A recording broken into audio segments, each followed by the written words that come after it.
Hello everyone, if you're new to my channel, consider liking and subscribing. It will make me feel wonderful if you do that. Thanks. By the way, I also have another Naruto and Luffy fanfiction channel. If you are interested, link is in the description. The Morning Sun Will Rise by TheIntrovertRin. Who are you? He barked out a laugh, freedom resonating in every inch of it. I have been called many names, but you may know me as Joy Boy, he replied finally. Adios. Dragon was staring at the ocean with his stoic face. His mind wandered to the events which occurred recently. The cruelty the world government was showing felt never-ending. He wants to stop the world government. He wants to liberate the people. He had talked to his father, Monkey D. Garp, countless times. He had screamed at him so that the old man knew what was happening, even if he knew some. But the only thing he got in reply was, "It's my duty that I'll choose and the justice of my will that I will follow." He knew that Garp was not responsible for the events that occurred in Ohara, Flevens, Batterola, and many such places. But he couldn't forgive those who knew the truth but chose to be silent, chose to turn a blind eye towards it. He hated people like that. But he always felt that his father knew something which he didn't. It always unsettled him. The last time he had met Roger, he had offered him protection. He had known about his incurable disease. He knew about the man's quench for adventure. He knew his love for the sea. But the man said something which left him thinking about how much he knew. "I'm not the one who will change the world. Someone will come soon, who will shake the world to its core and unravel the truth for the world to see." Roger had laughed it off when Dragon had asked about the Void Century, saying that the Chosen One will have all the answers to his questions. Dragon refused to ask any questions further, but regretted when he heard what happened in Batterola. He would have loved to save the unborn child from the wrath of the Navy. But all he could do was regret and feel sad when the news of women and infants getting slaughtered reached him. He looked over to the vast stretch of the ocean in front of him. The wind howled, the full moon purely white, the sea which had been calm a few moments ago, but now felt like it was dancing as if celebrating about something. He doesn't know what he felt that moment, but he declared the heavy thoughts of his heart and the burdens which he felt on his shoulder for the howling winds to listen. He shouted his fury over the world government, with each word the wind and the waves rampaging as if agreeing to his every word. He made his vow to end the tyranny of the world government for the Mother Nature to hear. But the next he knew was the wave engulfing him and his right hand bleeding, the drops of blood falling into the ocean and some on the railing and the deck near his leg. Before he could take a look at his wound, he heard the sounds of drum and the waves coming back to him again to engulf him. On instinct, Dragon stepped back as the waves licked the blood from the railing and deck, leaving a baby, which was sleeping with a smile on his face. The sounds of drums was getting louder with the soft melody that the winds now played, the calm waves which danced in the ocean, and in the middle of this, he saw the baby opening his eyes slowly and staring at him. Dragon's breath was caught in his throat as he saw the baby stare directly into his eyes. It felt as if he knew, as if it was seeing his soul. It was a joke. It was a joke to think that the world's most wanted criminal was scared of a little baby, which looked too adorable. Dragon gulped when he saw the baby suddenly smile. His smile reaching his eyes, which was almost impossible. He would have called it creepy, but the adorable squishy face had nothing such. Dragon didn't know when he moved, when he held the baby in his arms and when he started smiling. The smile on the baby's face was damn too infectious. It was as if he was enchanted by the baby itself. He already felt that he wants to take care of the baby, take him under his own wing and protect him from the terrible and cruel world. Dragon felt a shiver run through him when the cool wind blew through him and the baby, ruffling the baby's hair in the process as if it was especially kissing and giving its blessings to the infant. Dragon looked at the sea. Calm, too calm for Grand Line. The sounds of the drums ceased when the baby fell asleep in his arms. The small being was not afraid of the stoic face that Dragon had wore earlier. He hadn't cried like most of the kids did. Dragon made his way inside his cabin and laid the baby on the bed and went to pick up some towels to dry him. But to his astonishment, the baby was completely dry. It was as if he was never in the ocean in the first place. Dragon's shocks were increasing every minute as he watched the mysterious baby. Why was the baby in the ocean in the first place? Should he keep it? Is it his son now? Whatever might be the answer, he wasn't ready to face it. His thoughts were broken by his right-hand man, who chose this time to enter his cabin. The violet-haired Okama queen stopped in his tracks when he saw the most wanted criminal, his best friend, his boss, the coldest person he has ever seen, cradling a baby. Dragon boy? The Okama queen questioned, not knowing what to even ask. Dragon didn't know what he should do, but he felt attached to the baby and in a sense, he felt he was a father to the little infant. He felt proud. He felt happy to have a son. He wanted to protect the baby, now his son. He picked the baby in his arms and kissed his forehead, lovingly, making the baby open his sleepy eyes in the process.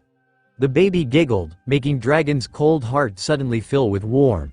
He smiled as the next words slipped from his mouth. Monkey D. Luffy. The baby giggled in joy and laughed a little. The sounds resonating through his body as Dragon heard it. The wind seemed to play a tune and the moonlight illuminated the room, falling on Luffy's face. The baby was smiling widely and slowly tried to reach for his hands, grabbing the large finger, and snuggling closer to Dragon as he closed his eyes again and slept. The smile never left the little face. How is that even possible? How can an infant smile in his sleep? Do every baby do this? How did the baby get to him? There were more questions than answers. But one thing was sure, the ocean, the sea, the waves have gifted him a child to take care of. He is my son. Dragon looked to Ivankov for the first time, since the said Okama had entered the room, with a smile on his face, which was too rare for anyone to see. Ivankov stood there shocked for a while, not believing the words that this man could ever have a baby. But the proof was in front of him. He made his way to the infant and saw the smiling face. His heart stopped for a moment. He was so freaking adorable. Ivankov couldn't help himself from cooing at the newborn. Can I hold him? Ivankov asked, his hands ready to carry the little one in his arms. Dragon smiled at his right-hand man and handed his son to him carefully. Ivankov touched the soft cheeks of the baby using his giant thumb, causing the baby to open his eyes slowly. The little one gave a small yawn before blinking at Ivankov. The baby cutely tilted his head a little to the side, making Ivankov stop, and stared into the eyes of the revolutionary for a few seconds before bursting into a cute happy giggle. Ivankov felt his heart had stopped working when he felt the intense gaze of the baby. Something inside him told him, this baby was not ordinary. What was that? Ivankov uttered, not even realizing that he spoke. I don't know, Dragon simply shrugged it off, knowing full well what his friend wanted to ask, but he himself doesn't know what was that. He had felt it once. Dragon didn't know how having a son was going to change his life, but he loved the boy. His cute giggles and smiles had already made their way to his heart. He didn't have the heart to send the boy to a safe place. Didn't want to allow him to go even a few inches away from him. He wanted to shield the boy from everything. Even if the thought about the safety for his new son concerned him, he can't do that. He can't give him to his father, not right now. But the revolution was not an idle place for a child to grow. He wants his child to have a proper upbringing and choose what he wants to do in the future, without any privy his child whatever he wants. The infant didn't know that he had already wrapped the leader of the revolutionary army in his fingers, in just a few moments. It has been a year since Dragon had left the revolutionary base and hid in West Blue, with Ivankov by his side. But he was still carrying on with his revolutionary work, ordering his fellow comrades through Denden Mushi, leading the revolution quietly, and keeping it still going. He knew that he couldn't be the center of the revolution while caring for his baby boy. He wants to protect Luffy from the world government. He wants him to never dirty his hands as he had done with his own. He wants him to always smile as he does. The smile which is equivalent to the son Luffy as his son, his treasure. He gave him all his love and attention. He gave everything Luffy wanted, spoiling the little brat to the fullest. He never told anyone about the existence of Luffy, except Ivankov, who was there with him in those moments when he first got his baby. Ivanov is the man whom he can trust with his life. Right now, they were sitting idly by a beach on an island in the West Blue, seeing the sunset. The little toddler was doing his best to get out of the grasp of Dragon, who was holding him. Even for a year-old child, Luffy was an energetic brat, always wanting to explore everything with his curious eyes. Right now, he was pouting when he felt he can't crawl or run on the rough sand and play with it. The adorable puppy eyes, which he was making, could have broken Dragon's resolve within a second, which had broken Ivankov's already. Dragon boy, let him play. We are here, he won't get away. Dragon sighed as he looked at the adorable face which was grinning widely at Ivankov, as if agreeing with the Okama and letting a cute giggle. "Alright," Dragon smiled as he finally placed the toddler on the sand. He could see the boy running towards the water with his wobbly legs. Without thinking, he stood up, following the baby, ready to pick him up if Luffy got too close to the shoreline. Luffy looked so happy as he ran his way to the shore, giggling repeatedly as if someone was calling him or telling him a funny tale. That was when Dragon saw the water leaving the shoreline and rapidly rushing toward the giggling and babbling baby. Dragon without hesitation picked up the boy, who began whining at it. He saw the water rising upwards and splashing itself on them, which was technically impossible. He took his steps back, afraid that the brat will get sick, afraid that he will feel difficulty in breathing. But he was left amazed when he saw that Luffy was not wet at all. He was not breathless. He was smiling and giggling, not whining like before. His sunshine smile which could light up his worst days was on full force on his little face as he looked at the waters. He was left awestruck. It was the second time this has ever happened. Dragon couldn't place or form a single sentence about what had just happened. Ivankov came running towards Dragon, checking the baby instantly for any signs of damage. But he also was left stunned when he felt the baby dry and giggling and babbling happily. "What was that?" Ivankov managed to utter, ahead of his shock, looking at the waters, which seemed to be dancing as if it got the most precious thing it can ever get. Dragon shrugged, not knowing what to say at all. He was happy Luffy was fine. That he was safe. But that didn't answer what the heck had happened. He saw the boy smiling wider than before as if he found a part of himself. "Pa." Dragon literally dropped the baby at hearing the first words of Luffy while Ivankov literally stumbled on his feet, their hearts racing at thousands of kilometers per hour. The little boy's face scrunched a little, as if he was thinking something, and then with a full force smile, another word was uttered by their sunshine. "Pa. Pa. Papa. Papa." Luffy smiled and kept on enchanting the words as he looked at his father. Dragon found a smile creeping on his face. He pressed his lips on Luffy's crown, a soft loving kiss. He didn't notice the water imprints on the baby's forehead. He was too engrossed in the chanting. He felt as if he was in the ninth cloud. "Papa. Papa." Luffy kept on babbling cutely. Dragon and Eva found their hearts melting at that. All the worries of the world, forgotten. All they could hear were the cute voice and the cute giggling and the brilliant smile, which challenged the sun, on the face of the adorable boy. The time to return to revolution was returning. They can't abandon their duties, even though they were working from a far distance. The revolutionaries needed their leader and right-hand man. The Marines were getting feisty and were trying to find what and where Dragon was, which to no doubt they were failing miserably. Dragon was even informed by Kuma that Cypher Pole agents were searching desperately for him. Luffy had already started walking, or more like running. He was a brat full of energy. Dragon and Ivankov even sometimes can't keep up with the boy. They have to wonder from where he gets that much energy. But they did have a rough idea. Even though the toddler was only a year old, he ate as much as a grown-up man. Luffy loves jumping, running, and playing around. He loves looking at new things with curiosity and awe-filled eyes. But above it all, he loves visiting the ocean and running through the shorelines, making Dragon and Ivankov keep an eye on the boy. The boy was a trouble magnet. If he was left unattended for even 10 seconds, they would find him in trouble, always. Once when Dragon was too busy with his work and Ivankov was sleeping, Luffy had crawled upstairs, giggling and babbling, where he found a snail and blabbered nonsense in it. Later they found that he had called some higher-ups, whose number he was able to manage to dial, and they considered that Luffy, the one who only could speak 2-3 words like Papa, Eva, and food, blabbered absolute shit to them, which was considered as high-tech information, with highly coded language, used by the revolutionaries. Dragon and Eva had laughed their asses off that day when they realized that the call had apparently connected to a Cypher Pole agent.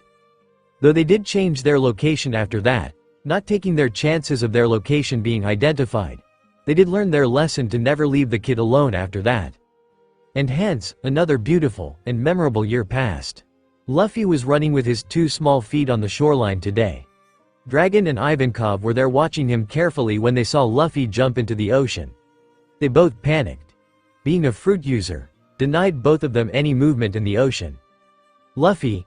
Dragon yelled at the top of his voice and ran towards the shore. Luffy resurfaced from the ocean, but he was sitting on top of a sea king, giggling happily and laughing hard. Dragon quickly picked the boy from the sea king, who bowed down, allowing Dragon to get a hold of the boy. His heart beating like crazy, he had felt that he lost his boy. The sea king seemed to smile at Luffy, which made Dragon feel amazed and a little confused. Luffy waved his hand back at the sea king. "Bye, bye," the little kid said, followed by a giggle and gummy smile. He could feel Ivankov startled. They have never seen anyone, much less a kid, getting a ride on a sea king. Lu? Dragon tried to gain the attention of the kid. "Don't jump in the ocean." Dragon hugged the boy tightly, afraid that he will again jump in. When they separated, Luffy tilted his head sideways in confusion. "Why? It's dangerous," Dragon said, trying to contain his worry. "Mom not dangerous," Luffy said with puffed cheeks. It took Dragon and Ivankov to register what the kid had said. Ivankov gulped, thinking what the heck the boy meant. Dragon's breath felt stuck in his throat. He took a deep breath. "Lu, who is your mom?" Dragon asked. He felt stupid for asking that question, but he knew that he had never told the kid anything about mom, because he himself wasn't sure. Ivankov looked at Dragon as if he had grown two heads. Luffy again tilted his head sideways, cutely, before pointing to the ocean. "Mom." Dragon felt his breath knocked out from him as he felt his unspoken suspicion come true. Luffy was the child of the ocean, the sea, and now that he thinks about it clearly, many things make sense. "Right," Dragon felt himself say as he let the boy down and saw him running around again. "Dragon boy, you are hiding something?" Ivankov asked. He really didn't like the idea to ask, but he was attached to Luffy, and he was curious to know what that all was about. Dragon nodded and then shook his head, his eyes never leaving Luffy. He himself felt confused, shocked at the turn of events, but he didn't speak a word. The next day, they were disguised as normal citizens walking around the town. His red tattoo, hidden with makeup, courtesy of Ivankov himself. He wore a black t-shirt and blue jeans, with a cap covering his face well, and black shoes. Luffy wore a red hoodie, blue shorts, and a sandal. The boy apparently didn't like shoes. He always kicked them off, saying, "Yucky." Dragon's hands were holding Luffy's tiny little hands securely, as the boy didn't want to be carried. He wanted to run and climb on the stalls which were lined up. Dragon couldn't help but smile seeing the toddler climb onto him. That was when a powerful haki flared at a distance. Dragon wasted no time in carrying Luffy and making his way to an alley, as swiftly as possible, without raising any suspicion. He heard a marine saying to another marine that Dragon was spotted on this island and was probably there. He could easily defeat them, but his gaze went to Luffy, who was painfully quiet. He had never thought the boy can be quiet. Even in his sleep, he had heard his boy smiling, giggling, and babbling some words. They needed to get out of here, now. He reached for his Den Mushi and dialed Ivankov and informed him about the situation. Ivankov agreed to meet him in the alley, with all the necessary doughnuts stashed in the house they were living in. It was after 10 whole minutes. He felt Ivankov's haki. He felt him approaching him. Ivankov handed Dragon his green coat and a blanket to hide Luffy in. Dragon wrapped the boy carefully in the blanket. "Papa." He saw the cheerful boy on the verge of crying. It broke his heart. "It's okay. It will be fine, Lu." He tried to assure the kid as he carried him in his arms. The blanket worked perfectly to hide the boy from the eyes of the world. They soon found themselves with CP0 agents on their tail. The second Dragon felt killing intent and aimed his way with his haki. He held Luffy tightly while Ivankov shielded Dragon and Luffy. Dragon had by now easily disguised Luffy as if he was carrying something other than a small kid. But it caused more trouble. The bastards probably felt that catching them was impossible, so they aimed for the thing Dragon was holding, probably thinking of it as some important doughnuts or pertinent Revolutionary Army files or valuable items. Dragon's instincts told him to run. The bastards were aiming for his son, his precious son, who was crying into his chest, scared at the sounds of the gun, scared of what was happening, unable to know or comprehend. For the first time in his life, Dragon, instead of facing his enemies and his adversaries, decided to run. To protect his son. because his son mattered more than anything in the world. And so he did, with Ivankov. He did, making the agents miss their mark. It took a day to lose the world government agents and it was a bitter retreat. But Dragon won by not giving up Luffy's existence. That was a close call. He wasn't able to protect his son completely. His son was not safe with him. He learned that by the bitter truth. It was a very close call. He can't keep him to himself if he wants Luffy to be safe. He was in the middle of a revolution. He can't raise a child. He can't completely assure that he could keep Luffy safe or this won't happen again. If the world came to know his existence, he would be hunted, even if he was a kid. That was the reason why he had never married or fallen in love. That was the reason he never dreamed of a child in the first place. The only reason, the world government could use them against him. The terrifying thought was enough to keep him away from his family. Heck, no one even knew his last name. Everyone knew him by Dragon, the revolutionary, not by Monkey D. Dragon. But Luffy, his son, his treasure, had made a place in his he living a day without him. But he had to decide. He had to decide what he wants for Luffy. Either keep him and have more close encounters like this or let him grow peacefully without violence. He tried to search for the best course of action he could and the only answer was, Garp. But he would know in an instant. He always seems to know much more than he let others think. But that was the only safe option for Luffy. He grabbed the nearby Den Den Mushi and dialed a number that he never thought he would call, waiting for a soft click.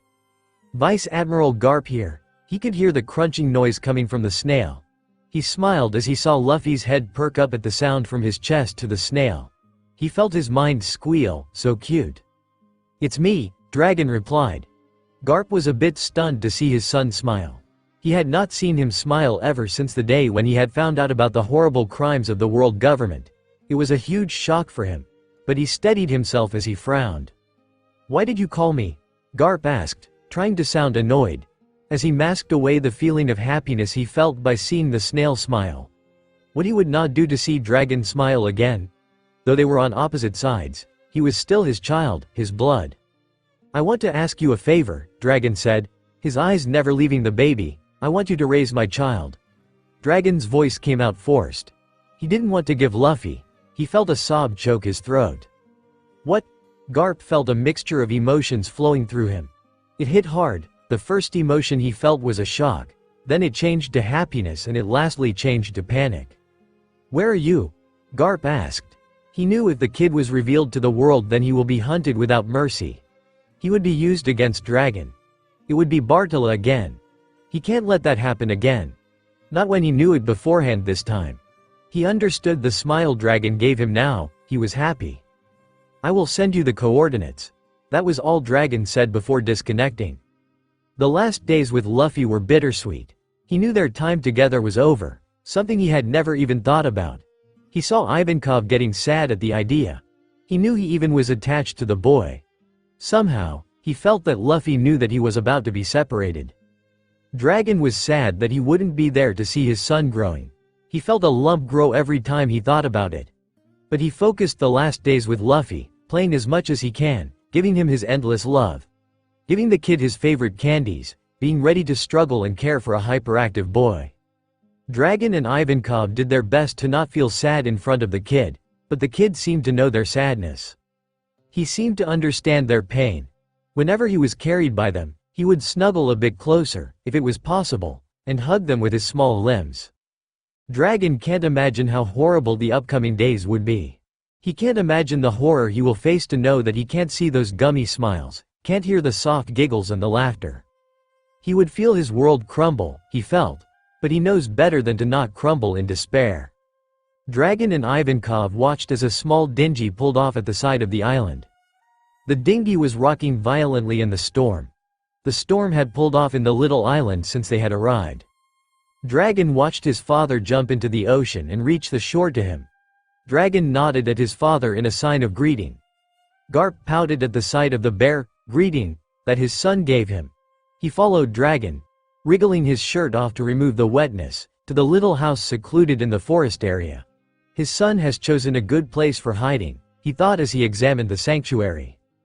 After he had heard that Dragon had fled, literally fled, for the first time from his enemies, he was scared to find out if something was wrong. But luckily, Dragon called soon and gave him the news of his grandson. He could connect the dots and now understand why Dragon was missing and why he had fled that day. Dragon fled to secure his child, to not give up his identity to the world. He felt proud of Dragon for achieving his goal. The house was a small one, but it gave a feeling of home to Garp.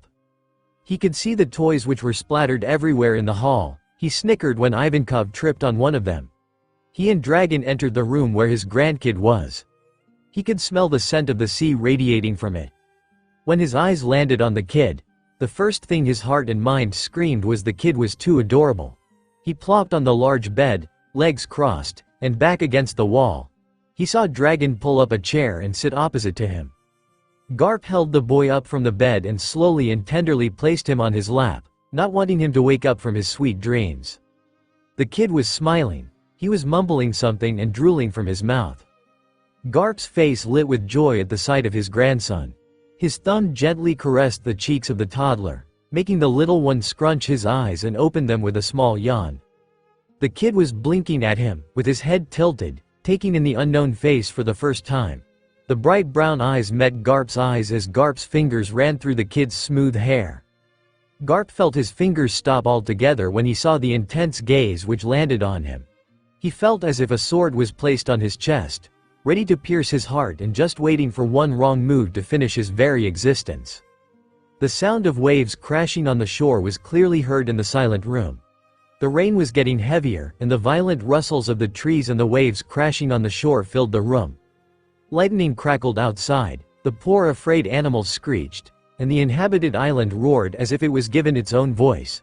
And in the middle of all of this, they were, in the middle of the room, waiting for something. And then the baby smiled. He had never seen anyone give so big of a smile in his entire life. He failed to notice when the feeling, the pressure, and the force was altogether gone. He failed to notice when the turmoil of the wild beasts ended, when the roar which he heard altogether vanished.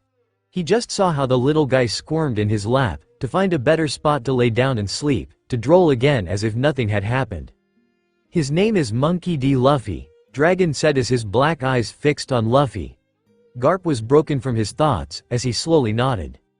"This child is not normal," Garp said as he raised his head to see Dragon in the eyes. "What are you hiding?" It came more as a statement than a question. Dragon refused to meet his father's eyes.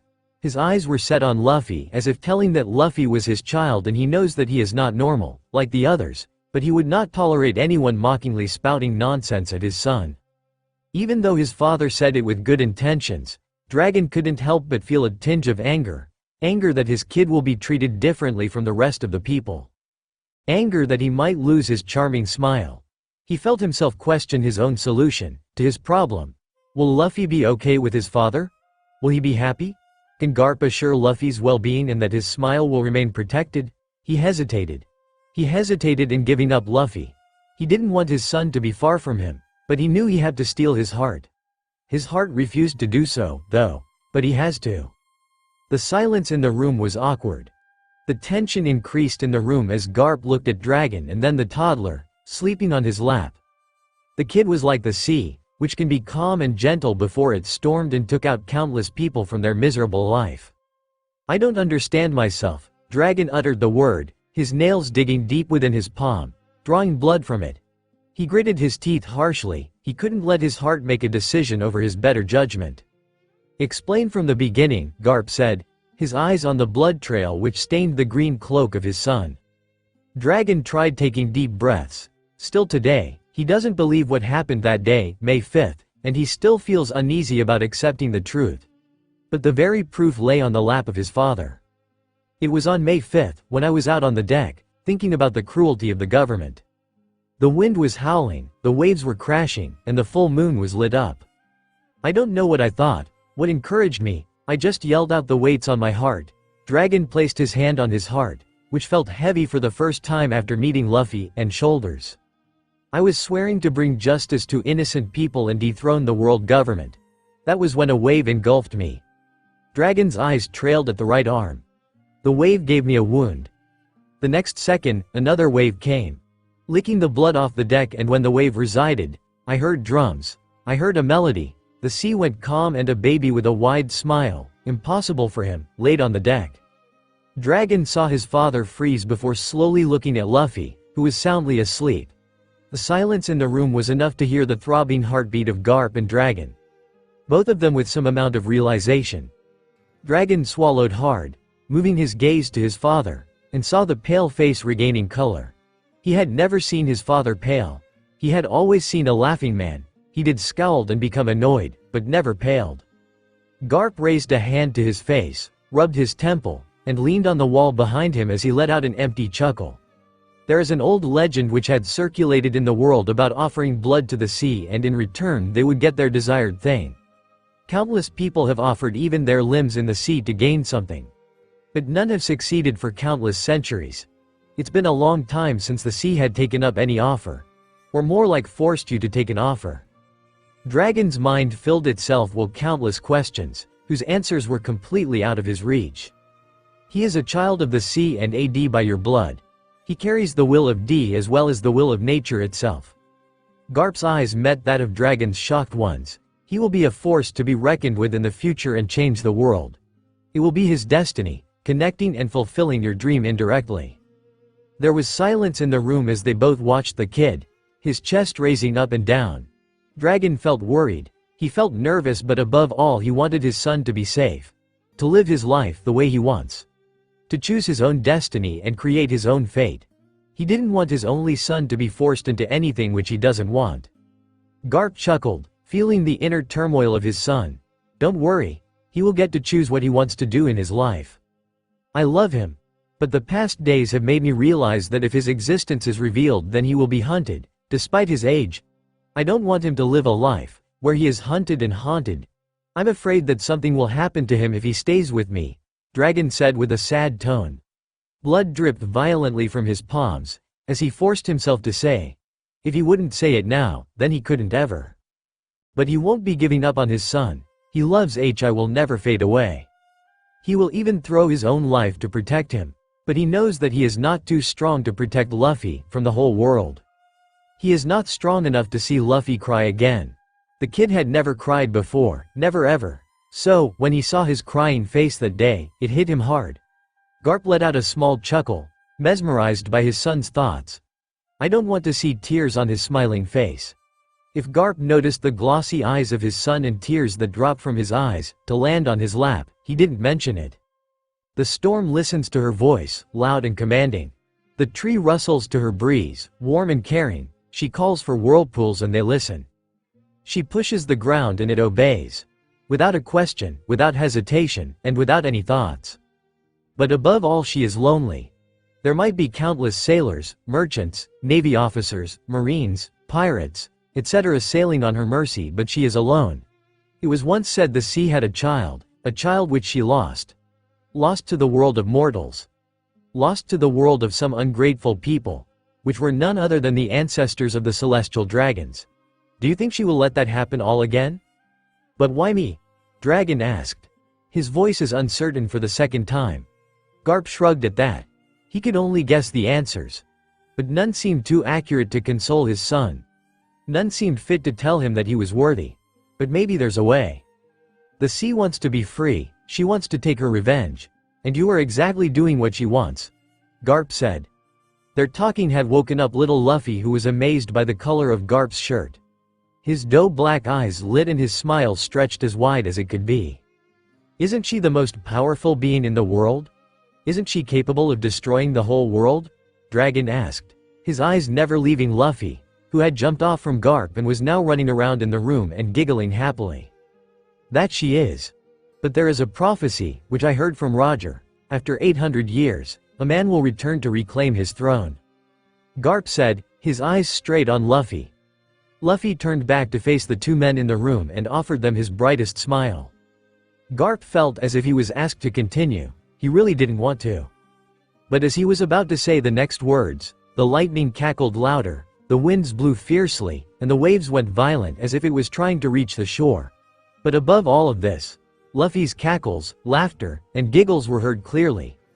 The light of the moon, which was not there for how many hours, entered the room, and falling on the little bundle of joy, the sounds of drums were back, and Luffy's grin stretched impossibly wider. Joy Boy will return. After their conversations, Luffy was about to be handed to Garp. Luffy was crying. He didn't want to leave Dragon and Eva. He was crying, "Papa," and "Eva." Dragon felt himself and Ivankov cry at the sight. But Dragon steeled himself. It was for Luffy. To protect Luffy. The screaming of the boy was heard above the lightning of the storm, which had summoned itself again. Luffy's desperate cry would always haunt his mornings. He would always feel empty without his son, but his son needed protection right now, which he couldn't provide. He couldn't risk Luffy getting caught in the hands of the world government. He couldn't give up his identity. Will I say E? Papa and Eva Aga. In? Luffy asks through his sobbing. Dragon feels his heart break into million pieces. He thinks about what he had done to get such an adorable kid. Yes, we will. I promise I'd make sure of it, Dragon said as he cradled the kid tenderly. He slid a silver-colored chain, which had a red prism hanging from it, into Luffy's neck.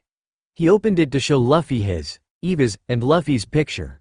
A last souvenir for him to remember his days with them. Luffy looked at the picture and started crying again. Keep it to yourself, Dragon said. Do not show it to anyone, okay? Dragon said, and he could Luffy stiffen that upper lip of his and nod his head. He knew he was risking a lot, but his son deserved to remember his dad and Eva. He deserved to have the pleasure of seeing the picture when he missed him. He made careful arrangements for that, and no one would suspect that a picture can be within that if they didn't know what they were looking for in the first place. Ivankov gave Luffy one last hug before Dragon nodded hesitantly and took heavy steps toward his dad. He gave the wailing boy to his dad. He placed stones on his heart. He kissed the boy on his forehead. Luffy sniffled, trying to stop himself from crying that moment. But when he detached his lips, the wailing started soon enough. He couldn't risk his son. He heard the desperate wailings, cries and screams for him. He felt helpless. He ran his way to his cabin, locking himself, crying out his eyes from the detachment of his dear son, steeling himself for the upcoming days without his little sunshine. It was making his heart crack, but he promised that he would make a world where no one had to feel this again. He would protect Luffy in his own way. He would protect him always.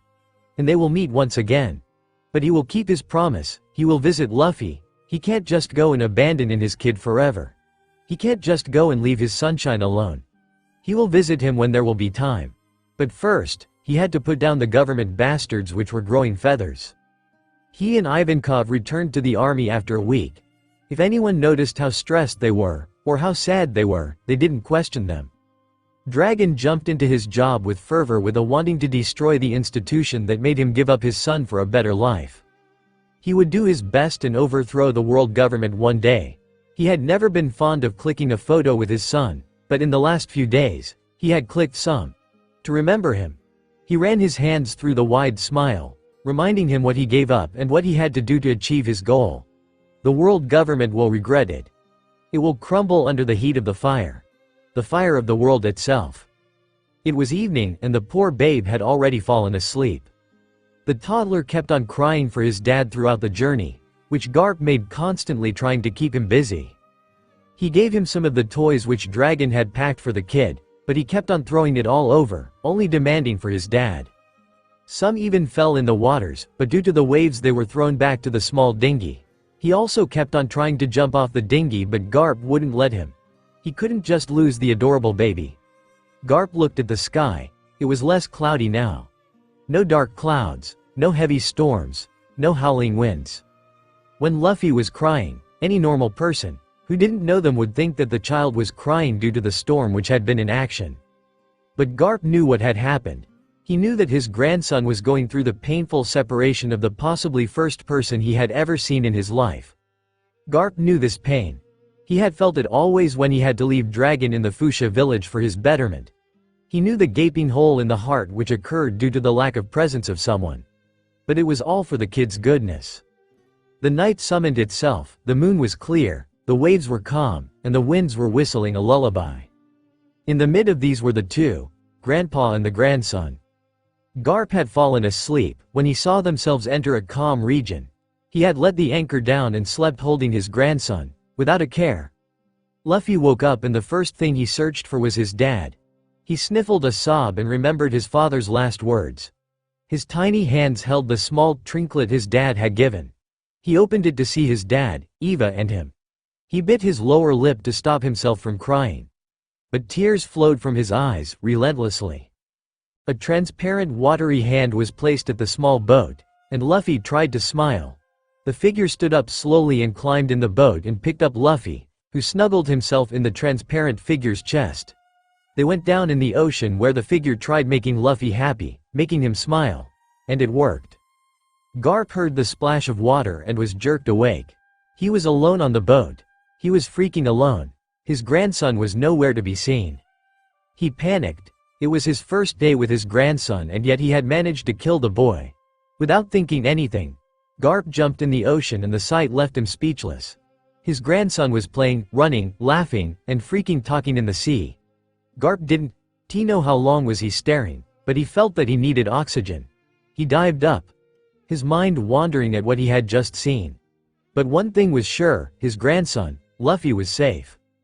The gears of his mind turned in a rapid pace. What is Luffy? It did made sense that Luffy could be in water and play there, 'cause it's his freaking mom. But if Luffy was the son of the sea, then what is Luffy? A demigod? Or what? Then he remembered his best friend's words. But still it didn't make any sense. I saw Roger talk about this, but it can't be. Luffy's no deity, Garp's mind shrieked. When Makino first saw the crying boy attached to Garp, her heart broke. She just couldn't understand why the boy, so small, was crying. Garp was pouting, holding the boy close to his chest, letting him sob. The boy had been crying since the last week when he was separated from his dad, only stopping his wailings at the sight of food or candies. Why is he crying? Makino asked. She herself felt on the edge. Garp frowned. Papa. Luffy let out a choked sob, as he tried to rub his eyes with his tiny hands, messily. It was so cute. Garp looked around, seeing no one around, he sighed and said, he had to leave his dad. Before Makino could question further why this little kid was separated from his blood, Garp spoke. His dad is Dragon, my son. Makino gasped, understanding the problem. Dragon? Luffy asked as he raised his head for the first time from Garp's chest and blinked away the tears. His hands automatically went to the red prism hanging from his neck, hidden from everyone's sight by his shirt. Garp nodded at him. Why don't you introduce yourself to Makino? Garp asked, trying to avoid the topic. Luffy messily rubbed the remaining tears from his glossy eyes as he looked at Makino. The same soul-piercing stare. Makino stepped a foot back before her back hit the bar counter. She felt afraid. She felt nervous when the boy's brown eyes met her. She was certain she saw the boy's eyes turn golden for a second. After what seemed like hours to Makino, Luffy gave a wide smile. A smile, which can make anyone do anything for him. Then he spoke. Nika. I'm Nika. Garp froze at that. His eyes turned to horror as detaching him from his chest as he held the brat by the shoulders. His unspoken horror was just coming to life. What did you say? Garp's chest was pounding, his heart was beating rapidly. Luffy tilted his head, before again speaking the word, but Garp quickly shoved his hand to Luffy's mouth, stopping the kid from speaking. He placed the kid gently on the counter, looking him straight in the eyes. He could feel Luffy pouting through his hands. He gulped once more. Your name is Luffy. Monkey D. Luffy, Garp said, trying to drill the name into his mind. Luffy tilted his head again, seemingly not understanding a thing.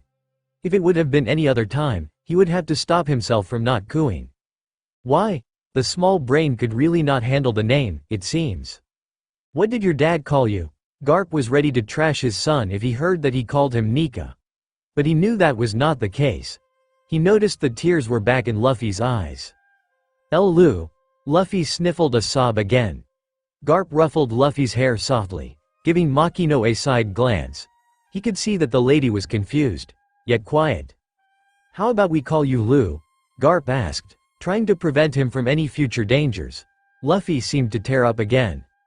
No, Luffy said, wanting to only be called Lu by his dad, Luffy. Garp nodded. You hungry, brat? Garp asked, and as a clue Luffy's stomach rumbled, making Garp and Makino laugh and Luffy pout adorably. Makino served Garp and Luffy and saw the kid struggle with his fork, mostly trying to figure out what he was supposed to do with the fork. He looked so damn captivating. In the end, It was Makino who fed Luffy, with Luffy enjoying the company of the barmaid.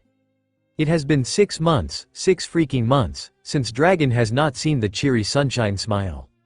Since he had not heard any giggles of his son. Since he had not heard his son babbling all about what he has doing the whole day.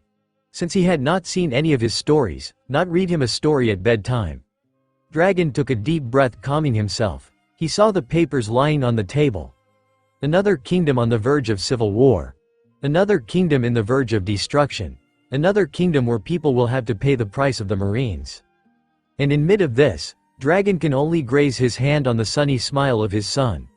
The government was relentless in finding him. They were using his previous disappearance as a golden chance and were trying to find what, where and why was he not present in the Revolutionary Army, and why was the revolution still going on. Dragon's attention span was decreasing at an alarming rate.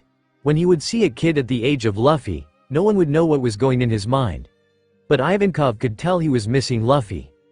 Ivankov was in Dragon's cabin, reporting him about the kingdom.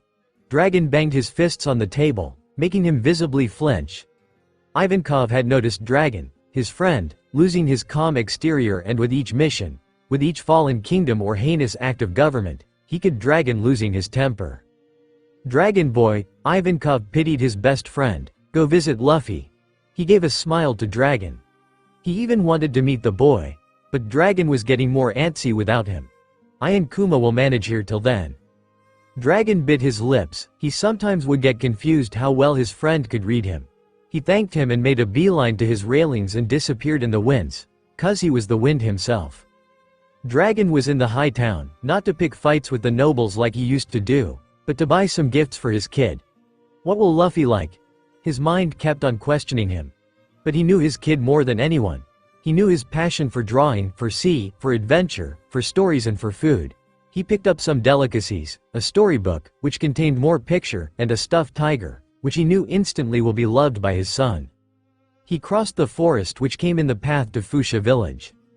Last time he had been here, he was terrorizing Deiden and the animals. It was fun. He knew for one thing that Luffy would be given off to Deiden or Makino, and all his senses told him the boy would be with Makino. He was proved correct when he entered the bar and was met by Makino, who was cleaning the tables, with a tender smile on her face. His eyes went over to the black-haired toddler who was leaning on to one of the bars with colors in his hands. He decided to be sneaky. He could see Makino watching him curiously, his every movement, but when he removed his hood and he could, the realization dawn on her. She smiled tenderly at him and didn't mind him anymore. He took his steps forward and saw what his son was drawing. He could a green blob with red and skin colored on the upper part. A violet-colored blob nearby, and in the middle of those he could see a bright red blob with a wide grin on the upper half. The background had sea, and he could the sea taking shape of human. The trees with the green blob and the wind with the blue-colored scribbled everywhere. He chuckled, making Luffy turn his head towards him. He gave the brightest smile he could offer and opened his arms to him. He could see his son cock his head once, and then his face morphed into that of realization, and he leapt from his seat and jumped into Dragon's arms. The boy looked so happy, and Dragon was sure, right there and now, he wouldn't be able to leave his son soon. His sunshine was smiling with glee at him and snuggling as close as he can to him. Dragon ruffled the kid's hair softly, and the said kid looked up, his eyes all glossy. I missed you. Luffy sniffled. Dragon couldn't help but bring his son to one more hug. It felt assuring to have him in his arms like before. It felt as if the void inside him was slowly filling up with his son. It felt good. It felt like heaven. I missed you too, Luke. Dragon grinned at him. He gave him the candies, delicacies, the storybooks and the stuffed tiger he got from him. Luffy forgot about the books and the tiger, and with his grabby hands he reached for the sweets and candies, though Makino scolded him for gobbling them right now and told him to eat at dinner. Luffy pouted at her, making her give up. Papa, Papa. Luffy grinned as he clutched his hold on his sleeve tightly, and they were out of the bar. I want you to meet my new friend. Dragon smiled at that thought. I would love to. Dragon grinned. They reached the sea and emerged out of it a sea king. Dragon felt dread creep up as he saw the enormous sea king emerge out of the ocean. Without thinking he rushed to his son, who was way too closer to the sea king for his liking. He was midway to Luffy when his feet stopped and he remembered the first time when a Sea King had came out of nowhere. The Sea King, which is a part of sea, a part of Luffy's mom, which directly indicates that it's a part of Luffy too. Dragon would have pulled Luffy into his arms, but he saw how the Sea King looked at Luffy. It looked like how a friend would look at his friend. His name is King. Luffy excitably started introducing his friend. He was the only one who befriended me. Dragon could feel the sadness in his voice. Now that he thinks about that, he noticed how the small kids stayed away from Luffy. It was almost as if they fear him. Dragon rubbed his temple mentally.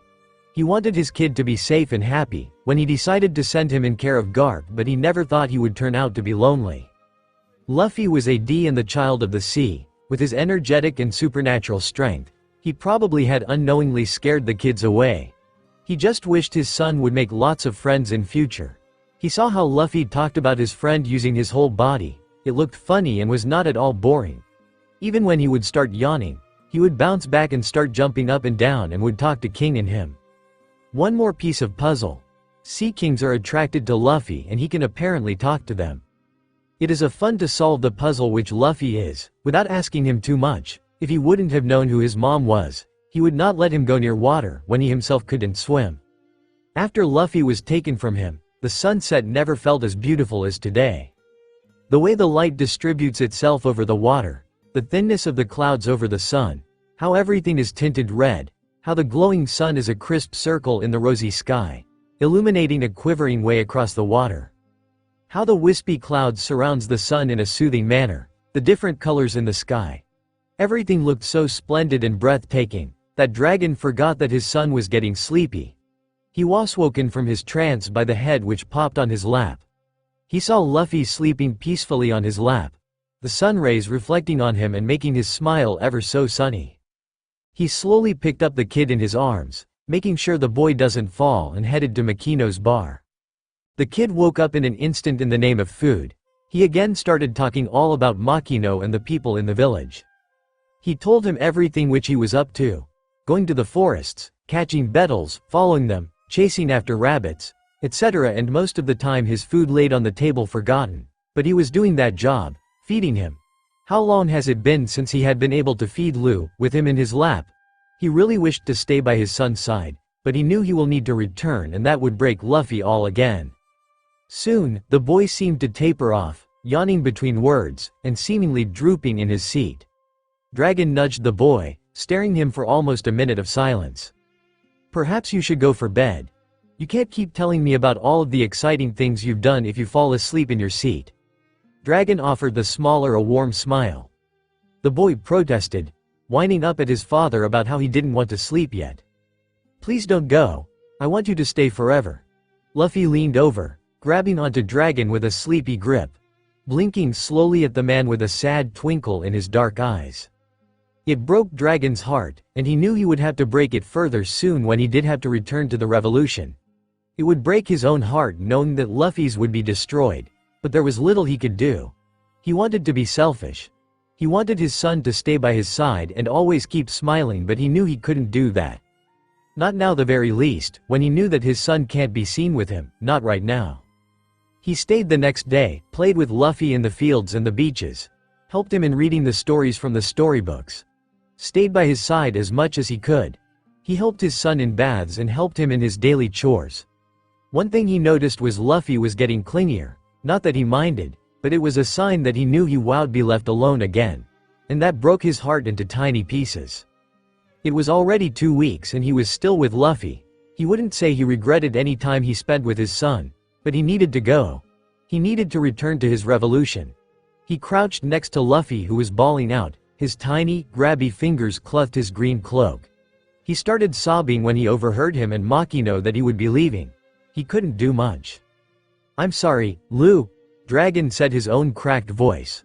Whenever Luffy would cry, Dragon can't help but feel the heaviness in his heart, the void which threatened to choke him to death. But I promised to come again. He tried to make Luffy stop crying.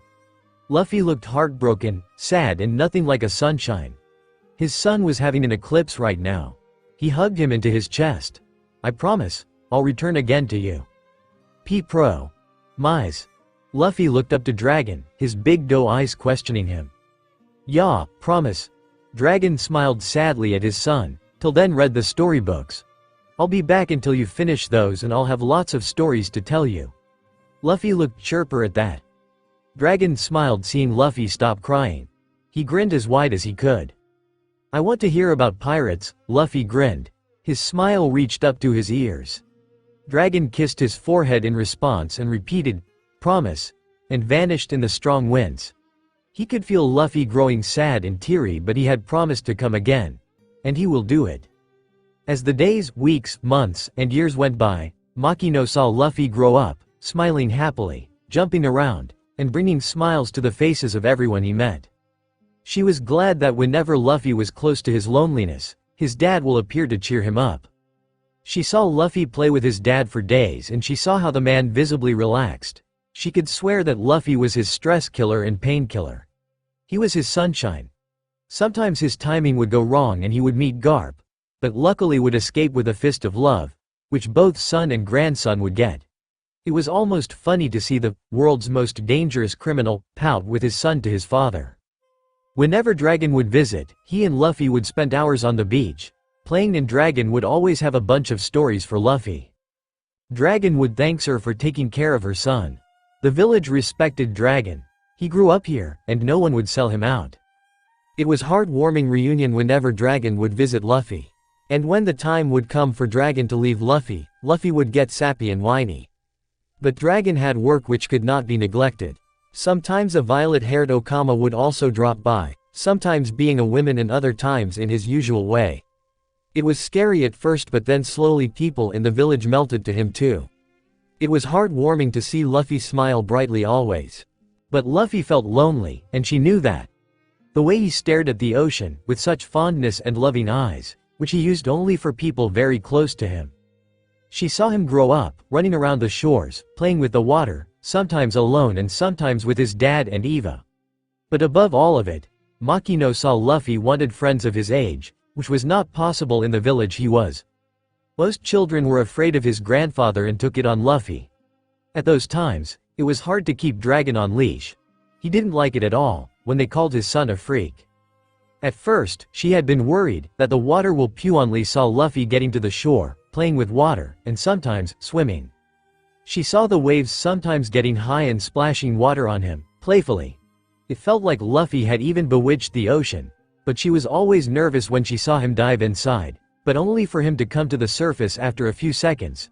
She had always run to Luffy whenever she saw the black-haired raven dipping in. But her worries were always in vain. Luffy always chuckled and giggled at the worried face Makino made. It made her feel good to know that despite the kids in the village refusing to play with him, that they called him a freak, he never remained sad. He would bounce back soon and forgive them easily. She wondered how he did that. He was 4 when she and Luffy were on the beach, walking, and then Luffy wanted to get into the water, which she let him do. But she was left horrified when the Sea King emerged from the ocean. She ran into the water, without thinking anything, but the only thing on her mind was to save Luffy. But the next she saw Luffy sitting on top of the Sea King and petting him. She was beyond shocked. Her legs and knees were shaking, and her eyes bawled out as she called for Luffy, for him to be safe. She didn't even care for herself as she tried to approach the Sea King, bare-handed, but the next she knows, the Sea King bowing his head and letting Luffy in her arms. Luffy pouted and wiped Makino's tears and gave her a tight hug. Makino had instinctively taken a step back, fearing that the Sea King will attack. But she saw the Sea King vanished in the waters. She made a mental note to not allow Luffy in these waters anymore. Luffy frowned before turning to Makino. "He is my friend," he told her with an assuring look. Makino had said nothing. She tightly held the boy and made her way to the bar, failing to notice the way the water crept up to Luffy's legs and him giggling. All she wanted was to take Luffy somewhere secure, to cry her eyes out, to forget the memory which will probably haunt her for some days. She had nearly lost Luffy. She didn't even consider the fact that Luffy had made the Sea King his friend. She was scared out of her mind.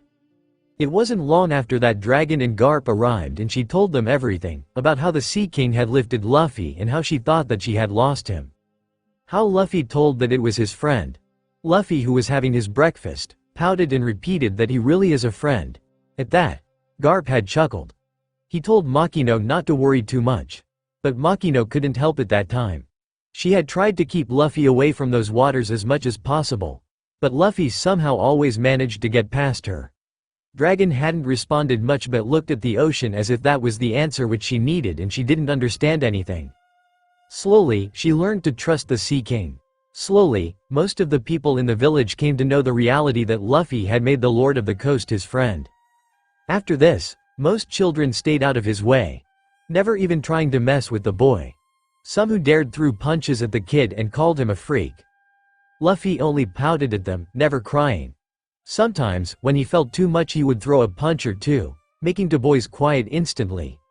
Elderly people tried to stay on the good side of the kid, so they could pass the coast with ease, without having any encounters with the beast.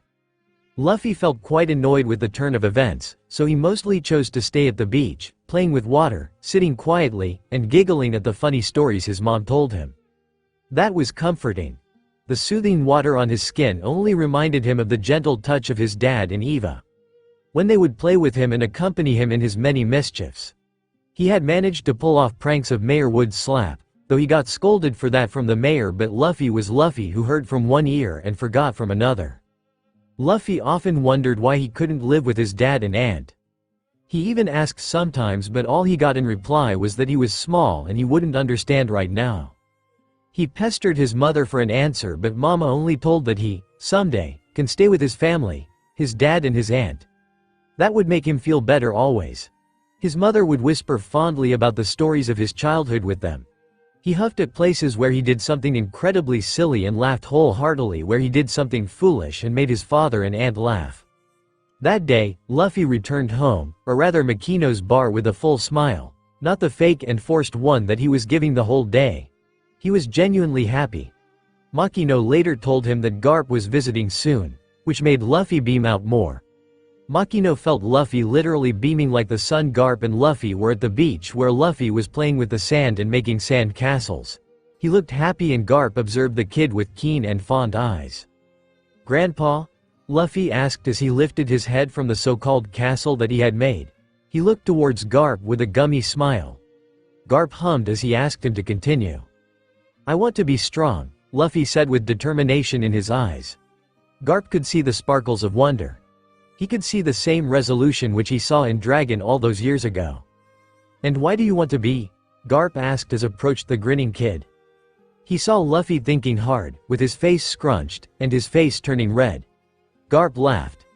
"Do you want to be a marine?" Garp's eyes lit up at the possibility. His mind racing thousands kilometers per second about the benefits which Luffy can get. Luffy scrunched his face in disgust. He poked his tongue out before speaking. "I don't like marines." Garp couldn't help but reward him with a fist of love. "You will become a fine marine," he said as he lifted up the boy and started advancing to the jungle for training. Later, that day the sea seemed louder than usual. Makino didn't think much of it. Suddenly the doors opened to the bar. Luffy returned to Makino all beaten up and bloody. Makino hurried to tend to the boy, horrified by his wounded bozy and the half-lit eyes and a small smile that he was giving. "What happened?" she asked as she readied herself to clean the wounds. Luffy coughed before sitting up on the counter, where Garp placed him. "T-train. Ing." Makino glared at Garp, who ignored her gaze and whistled. "I might have overdid it," Garp said or asked. "Throwing him off the cliff, making him fight the monkeys and tying him with balloons." "Nope, he would be fine," Garp said as he left the bar. Makino could only gasp in horror as she tended to the boy slowly, not hurting him further. Their occasional training was going more brutal than Makino could have ever thought. Whenever Garp visited, he left Luffy immobile or unconscious. She had protested, but Luffy himself had told her that he wants that. He had expressed his desire to become strong. And she can't help but feel herself give up at the puppy eyes that she was offered. Whenever Dragon would arrive at those times when Garp would be training his son, he would be petrified to see Luffy emerging from a jungle or trying to climb a cliff with him bleeding over all. Sometimes he would have to pull his son from air, where he would be struggling to get himself out of the balloons. He was angry at his dad for using such extreme methods. He was angry that his son was hurt. But Garp would always manage to escape the wrath of his son and would say it was for the benefit of his own son. Luffy would back up sometimes, saying that he wanted it. That he wanted to be stronger. And when Dragon would ask the reason, he would grin and say that he doesn't want to be a dead weight on others. That was when Dragon realized that Luffy knew the actual reason why he couldn't live with him. Dragon couldn't help but see his son get injured and being patched up at the end of the day. He needs to change that soon. But he needs a trigger and some confidence that Luffy will be safe in Baltigo. That he would be fine even when he wouldn't be around, when he wouldn't be able to watch over him. Unknown to Dragon, he would be getting a reason soon enough. It was a pleasant morning when Makino felt Luffy was missing. Without thinking, she had assumed that he would be near the shore, playing again. So, she headed to the shore but found no signs of the little one. She rushed to the dock, trying to find the boy, and she got him. "Luffy, what are you doing here?" she asked, trying to forget the worries and her beating heart which she had felt when she found Luffy missing. "Someone's coming," Luffy said with a happy tone. Makino wondered about who the person was. So, she decided to wait with Luffy there. It was soon that they spotted a pirate ship heading towards their dock. She felt panicked as she gazed at Luffy. She knew about Luffy's instincts and had learned to not question it, but what if they were bad pirates? What if they would harm Luffy? She couldn't help but keep an eye on the kid. The sounds of party littered from the ship. There were cheers coming from it. The pirates seemed to be happy. A man with red hair and a straw hat approached near the railing to take a look at the island before him. But his eyes landed on a smiling boy. The moment their eyes had connected, he felt a jolt and spark running through his body. He felt himself losing his footing. He felt himself being nervous for the first time in East Blue, the weakest sea of the world. He placed a hand on his heart as he tried to make it beat normally. He averted his eyes from the boy. He felt Ben approaching him, confused at his actions. "Are you pirates?" they heard the little boy ask. They could see him turning from serious to smiling happily, giving them a gummy smile. Shanks couldn't help but nod slowly. He regained his composure and gave a laugh as he stepped in front of the kid, studying the kid slowly. He looked like a 5-year-old kid, wore a white shirt with the words, "Anchor," blue shorts and sandals. He looked scrawny. "Dahaha, aren't you afraid of us?" he asked as he crouched down to the level of the kid. He felt the sensation and his instincts were screaming that this was no normal kid. The black-haired raven tilted his head sideways, adorably leaving Shanks to avoid his desire of cooing. "Why should I?" the kid asked. Shanks ruffled the kid's hair as he tried to explain the boy that not all pirates are good and some can harm him, if he would be careless. At this the little boy pouted, "Nua, my punch is as strong as a pistol." He grinned as he punched the air. Shanks burst out laughing, clutching his stomach, as he fell on the ground comically. "Yeah, dahahaha, you're poo pfft, Shanks was laughing. "Anchor," he said finally. Luffy huffed and crossed his arms on his chests. "My name is Luffy. Not Anchor, stupid Shanks." At this, Shanks felt himself stop laughing. He will admit he was quite famous, but he didn't know that he was even famous in the East Blue. He felt himself proud. "Come on. You gotta tell me your adventures," Luffy whined adorably, using his puppy eyes. "Mom told you have lots of adventure to tell me, I want to hear it all." Shanks was about to say something when a green-haired maiden appeared in his sights. At the first sight of the lady, Shanks felt his heartbeat stop for a moment. He saw the pretty lady bow to him, before greeting. "Hello there, my name is Makino." She offered him a kind smile. "I have a bar not too far from here, if you and your men want to rest." Her voice floated in Shanks's mind like a soft melody. Ben chuckled from the back as he approached his captain and placed a hand on his shoulder. "Don't you think she is taken, Captain?" Shanks looked at Ben before pouting like a small child. Makino, they have lots of stories to tell me," the kid cheered. Makino smiled gladly at the little boy before ruffling his hair. "Thank you for engaging by Otoutu." As soon as she said, Shanks' face lit with a happy smile, as he turned all his attention to Makino, before poking his tongue out to Ben, who snickered at the childishness. "The name is Shanks." Shanks did a bow, like the ones princes do to their princess. "The pleasure's all mine, my lady," he grinned as he kissed her hands. Then he turned back to order his crew to not make any ruckus in the village. Inside the bar, Luffy was jumping up and down, While listening to the stories from Shanks, he was vibrating with excitement. Shanks was comically telling the stories to the little anchor, happy to make the child grin. Few months soon passed. The Red Force was attached and very fond of their little anchor. They loved the smile and puppy eyes which he gave them. The smile of the child can make anyone forget anything. Little did the kid knew that he already had the pirates wrapped in his fingers. Shanks, Shanks, I want to be Ned as wide as he could. I want to go to adventures, take me with you, please. Nope, Shanks simply said and turned his attention to the booze in his hands. Why? I'm strong, Luffy whined as he stomped his feet on the ground. Da ha ha ha. You? Strong, PFF'd.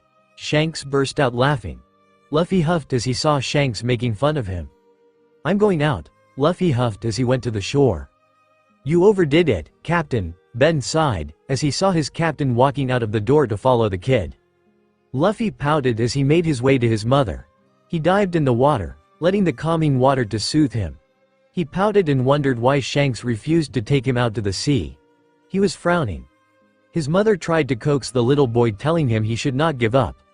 Luffy nodded. Then he found his friend, King, rise from the ocean. He began playing with him, without a care of the world. It tickles, Luffy laughed as the Sea King continued to brush against Luffy. I also missed you, King, Luffy petted the Sea King, landing on top of him. Let's go on an adventure, he said happily as the Sea King dived down in the water, taking Luffy to the depths of the ocean, allowing him to talk and play with the fishes, and collect some seashells. As Shanks approached the beach, he saw Luffy sitting on top of the Sea King, which was dragging him down. He panicked. He dived down after the boy, worried sick for his safety. But when he dived down, he heard the cheers of the boy. He felt himself froze at his place. He saw the kid play with the other fishes. He saw him run on the bed of the ocean floor, which should be dark, but no, it was surrounded by pure light. He soon resurfaced to catch up a breath before diving down again. He saw the kid run and play happily. He saw him talking to the Sea King, which felt impossible. Lots and lots of questions plagued his mind, but one thing was sure, that Luffy was safe. He found no killer intent from the Sea King. He found that the kid felt no problem in breathing. Why was he able to run in the seawater? Why can he breathe normally there? Why did the Sea King seem so friendly? Why did the bottom of the ocean glow when it shouldn't be glowing at such depths? There were more questions than answers. The first possibility that he thought of was of Luffy being a fishman. But again, the boy had no features like a fishman. And no fishmen can talk to Sea Kings. Unknown to Shanks, two eyes were watching his every move. Shanks was lost in his thoughts when he felt a hand on his shoulder. He turned to see that it was Makino. Makino frowned as she saw Shanks looking at the ocean. Where is Luffy? She asked as she sat beside him, seeing the sun go down. In the ocean, Shanks said, disbelieving himself. He saw from the corner of his eyes, Makino's eyes widening. What is Luffy? Shanks finally voiced his question. He has seen things that don't make sense in the Grand Line but not in the Blues. But not even he has seen a boy, who is not a fishman, talking to the Sea King and staying in the water and able to talk. Makino's smile softened as she shrugged. He is a mystery to me even. He was given to me to take care 4 years ago. Makino smiled at the fond memory. As time passed, I felt him growing more mysterious, unraveling his secrets, but I don't even think that I have learned even some part of him. He can talk to the Sea Kings. Shanks gulped as he spoke. That's something new to me, Makino said as she smiled. He can walk on the seabed, talk in the water, and do not need oxygen to breathe like normal humans, Shanks said as he saw bubbles rising from the ocean. He stood up and offered a hand to Makino, who gladly took it. Can I be sure the information doesn't leak from here? A stoic, cold voice came hovering over Shanks and Makino, making them flinch. Makino recognized the voice instantly without even turning and nodded. She won't ever let others know these, she was sure. Shanks frowned and looked back. He knew the voice but couldn't pinpoint it. When Shanks turned to face the man, his eyes widened. What are y'all doing here? Shanks asked. The said man stood beside him and looked at the vast ocean and the place where his son disappeared. He knew Luffy had many secrets with him, but he felt that Shanks can be trusted. Came to visit my son, Dragon shrugged. Shanks' eyes widened at that. He had never thought that Dragon would have a son. He has known enough of the man and had known him from childhood. Luffy is your son. Shanks was ignored when Dragon stepped forward towards the ocean and looked at the bubbles in the waters. The ocean tore apart to reveal the Sea King and Luffy. Luffy enjoying the ride of the Sea King. Papa, Shanks, Makino, they waved back. Luffy jumped down from the Sea King and petted his head, which was near the level of the kid. Thanks for playing with me, King, Luffy said as kissed the presumed cheek of the Sea King. The Sea King did a weird dance before leaving the boy. Bye, bye. Good night, Mom, Luffy said softly as he bent down and let the water envelop him once more and lead him to the shore. Luffy waved back to the ocean and skipped toward Makino and then jumped in his dad's arms and giggled. Makino, I am hungry. Luffy pouted as his stomach agreed with his words. Makino offered him a smile and started heading toward the bar. Luffy, Shanks said as he picked up the boy and placed him on his shoulders. How did you? Shanks felt himself at the loss of words. Luffy titled his head, not understanding the question. What, Shanks? Luffy said, followed by a yawn. How can you stay in the water for such long time? How can talk to a Sea King? Isn't it dangerous? Shanks felt himself asking, even though it was not his place to ask. But he had already grown attached to Anchor. After spending almost 6 months, he can't believe that Anchor can do all of those. Shanks could see Dragon trying to stifle his laughter. Luffy tilted his head in confusion. Why is it be dangerous? He asked, allowing another yawn to slip through him. He wanted to eat and sleep. But stupid Shanks. Luffy pouted. It's dangerous for kids like you, Shanks mumbled. Nope. Luffy said as he slipped past him and ran to the bar in hope of getting some food. Shanks sighed. He understood he won't be getting any straight answers from the kid. Not right now, at least, when the little one is hungry as well as sleepy. He could have asked from Dragon, but from the face of his, he was sure that he won't be getting any answers soon. Sigh. After that day, Shanks just got accustomed to Luffy's mysterious behaviors and learned better not to question. Luffy stood on the figurehead of the Red Force, with his hands holding a knife. He raised the knife proudly in the air. I'm not joking this time. I'll prove to you that I am strong, Luffy said with determination, screaming. Haha, go for it. Let's see what you gonna do, Shanks said. Little did he know what was about to happen. Luffy raised the knife to his face without any hesitation and poked it under his eyes. Arg! Luffy felt the pain coursing through his body. Wah! Ouchouchh, I idiot. What the hell are you doing? Shanks yelled as he ran to catch Luffy from losing his balance. The waves hit hard on the ship in anger, making many pirates fall on the deck harshly. Luffy managed to grin through the pain. It's okay. It doesn't hurt at all, Luffy said with tear-filled, glossy eyes. He was soon bandaged by the ship's doctor and brought to the bar. Later, Shanks will learn that the wound was enough to threaten his eyesight, but the little one escaped with only a scar. In the party's bar, the pirates were celebrating and making toast for Luffy's craziness and their greatness. The bar was filled with a joyful aura as everyone drank, laughed, and sang songs. And in the middle of this, sat a small boy whose eyes were glossy and who refused to admit that the wound hurts, with Shanks scolding him and telling him not to repeat it. But Luffy only wanted to go for an adventure. He wanted to go out to the sea and venture into unknown places. He wanted to be a pirate. He wants to live with his own rules and regulations. He wants to be the freest man ever. But Shanks didn't want to take him with him. Maybe one of the reasons Shanks saw was that Luffy was the type to lead and not follow someone. My punches are strong as pistol, Luffy argued as he punched the air. I've rigorously trained before.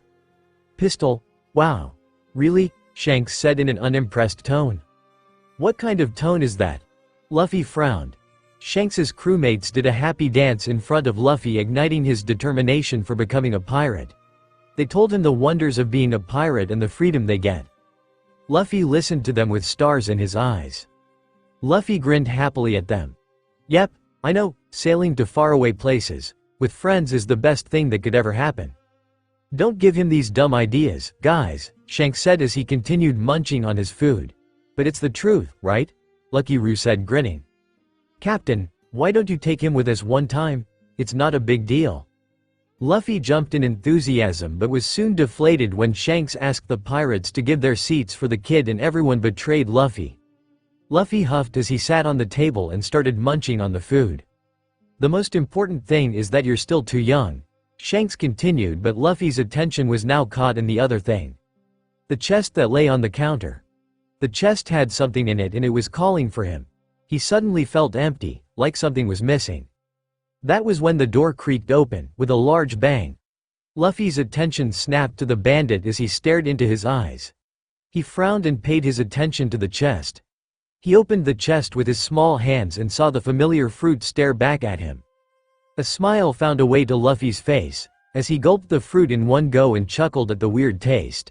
He felt himself complete. The part that he was missing was back to him. His attention was again taken up by the bandit who had thrown the bottle of sake on Shanks. The bandit did better to leave, otherwise, he would have been sprawled on the floor. Dirty bastard. Shanks was sitting on the floor drenched in sake. Luffy felt anger course through him. Soon, Shanks burst out laughing, followed by the whole bar. Luffy stood up in his seat and yelled, "Why are you laughing?" The bar turned silent, and some weaker pirates dropped on the floor unconscious. That was disgraceful. Makino felt herself losing control of her body as she slumped forward to Shanks, who easily caught her. "Who laughs after getting picked on? You're not a man, and a pirate either," Luffy huffed harshly as he tried to regain his breathing. Some more pirates fell from their seats and landed on the ground. Luffy. Shanks's face was full of shocked expressions. He couldn't believe what just happened. He remained calm as he tried to speak. "Do you know what you just did?" Shanks asked calmly. Luffy narrowed his eyes at him, still angry, and huffed. Shanks sighed when he understood he won't be getting any answer. "Look, I know how you feel, but it's just a bottle of sake. There is nothing to get worked up about." Shanks tried to explain, but Luffy walked past him. Shanks caught his arms before he can walk through. "I don't want to see you," Luffy said as he tried to get away, but it was his limbs that stretched, making the pirates shriek. "Ehhhh." The pirates spit their drink. Their eyes popped out of their sockets, and their jaws dropped to the ground as they saw the limbs stretch. "What?" Luffy said as he turned to see his stretched limbs. He was not at all surprised. Why would he be shocked in the first place even? It was his body. It was the way his body always worked, with freedom. His arms. It stretched. The pirates shrieked, waking up the others who had fallen into the abyss of unconscious. "So what?" Luffy huffed. His arms snapped back to them, and he crossed his arms on his chest, trying to show he was still angry. "It's gone," Lucky Roo yelled as he picked up the now empty chest and showed it to Shanks. "The Gomu Gomu fruit we took from the enemy isn't here." "Luffy, did you eat this?" Lucky Roo asked frantically as he pointed to the drawing of the fruit. Luffy pouted, "Yay, I did." "That's the Gomu Gomu fruit," Shanks yelled. Before he can speak more, Luffy burst out laughing. "Silly Shanks," he laughed harder. "What are you laughing at? It's one of the devil's fruits and one of the rarest treasures in the sea." Luffy ignored that and continued to laugh harder. "Whoever eats it will turn into a rubber man and will never be able to swim." Luffy abruptly stopped laughing and stared with big wide eyes at Shanks, horror screaming from his eyes. "No, you are lying. Mom will never abandon me," Luffy yelled as he rushed out of the bar, followed by a worried Shanks and Makino. Tears were dripping from those innocent eyes as he ran as fast as possible to his mom. Without thinking, he jumped into the soft embrace of his mother's arms. His heart was racing, his face all red, and tears were flowing endlessly. He hiccuped when he felt himself stay afloat on the ocean. He wiped his tears messily and stifled that upper lip of his. He wrapped his limbs around his legs as he allowed himself to control his whining. "Luffy!" Shanks and Makino yelled as they went to scoop the boy, thinking that he was unable to move and was drowning. Luffy looked up at Shanks, who was above him, and glared at him. "That was cheap, bastard," Luffy said as he let himself fall into his mother's embrace. He puffed his cheek. "I told you mom's never gonna abandon me." Shanks stood there dumbly. He saw how the devil fruit user didn't sink into the ocean. He saw him stay afloat without the need to swim. He saw how the waters cradled him, and he freaking saw the two hands made up of water, cradling the boy's cheek and the other rubbing away the tears. He gulped. He knelt to the boy. Makino had approached by now. "Luffy, who is your mother?" Shanks asked hesitantly. Luffy sat up on the ocean as if it was his bed and tilted his head in confusion. "Mom," Luffy pointed towards the vast ocean. Shanks felt his breath catch in his throat, and to Makino, things started making sense. Shanks shared a glance with Makino and saw the pale expression of the lady. He slowly picked up the boy and freaking noticed how the water clinging to him. Luffy whined at being taken away, so Shanks allowed the kid to play in the waters, with his mom. Shanks and Makino sat on the shore, quiet, no sounds escaped, except the happy giggling of the boy. They were connecting their recent findings with everything they had got. They both turned to each other at the same time and nodded. The bar was kicked open as the bandits from early entered. Luffy turned his head towards the bandits and frowned. He really disliked them. The bandits soon started crackling jokes about the pirates, whom they have apparently defeated. Luffy was fuming with anger. He finally burst out and ordered them to fucking apologize. Higuma stood up from his seat and approached the boy, grabbed his collars and punched him. Luffy's fierce eyes never left Higuma's. Higuma felt a strange feeling. His mind and heart were already telling him to run, telling him to hide, but he refused. Makino pleaded the bandit to leave the boy, but it only increased Higuma's confidence as he dragged the boy out of the tavern and pinned him to the ground. Luffy was screaming to the man to apologize to Shanks, and with each scream Higuma felt one of his men drop on the ground. He gulped, but he couldn't be terrified of the boy, and no way that this was the boy who had made his men drop on the ground. "You little shit." Higuma kicked Luffy hard on his stomach, throwing him far for him. But Luffy sprang up to his feet and charged at Higuma again, but got held up in the air. Higuma was yelling at Luffy, pulling his cheeks and talking about selling him. Luffy was not listening anything, he just wanted these men to apologize. Shanks entered the premises and a gun was pointed on his head. He asked the bandit if he was ready to risk his life. And the bandit was shot by Lucky Roo. Soon the remaining bandits lay on the ground unconscious. Higuma felt that he couldn't win, so he used a smoke bomb to flee from the scents. But he was up for a bad luck. Luffy smirked at the man when the bandit dropped him off the boat, thinking he would sink, but what the bandit saw made him drop on his knees. He saw his hostage freaking stand on the waters. He heard a roar from his back as he slowly turned his head to meet the eyes of an angry Sea King. The Sea King roared in the face of the asshole, and Higuma had the decency to yell for help. But the Sea King finished the pathetic excuse for a human in one big gulp. The Sea King bowed his head towards Luffy, who gently patted it for the good work. Luffy climbed up the beast and reached the docks where Shanks and Makino were waiting for him. Luffy pouted and turned to Shanks to tell that the asshole didn't apologize and was dead now. Shanks felt speechless, but glad that Luffy was alive. He later explained Luffy that some people are not worth fighting and thanked him for taking their sides. "Papa," Luffy cheered happily when he felt his dad approach him and lift him in his arms. He always loves the hugs his dad would give. "I know what I want to be." Dragon ruffled the soft hair of the small boy in his arms. They were walking in the forest playing hide and seek before it.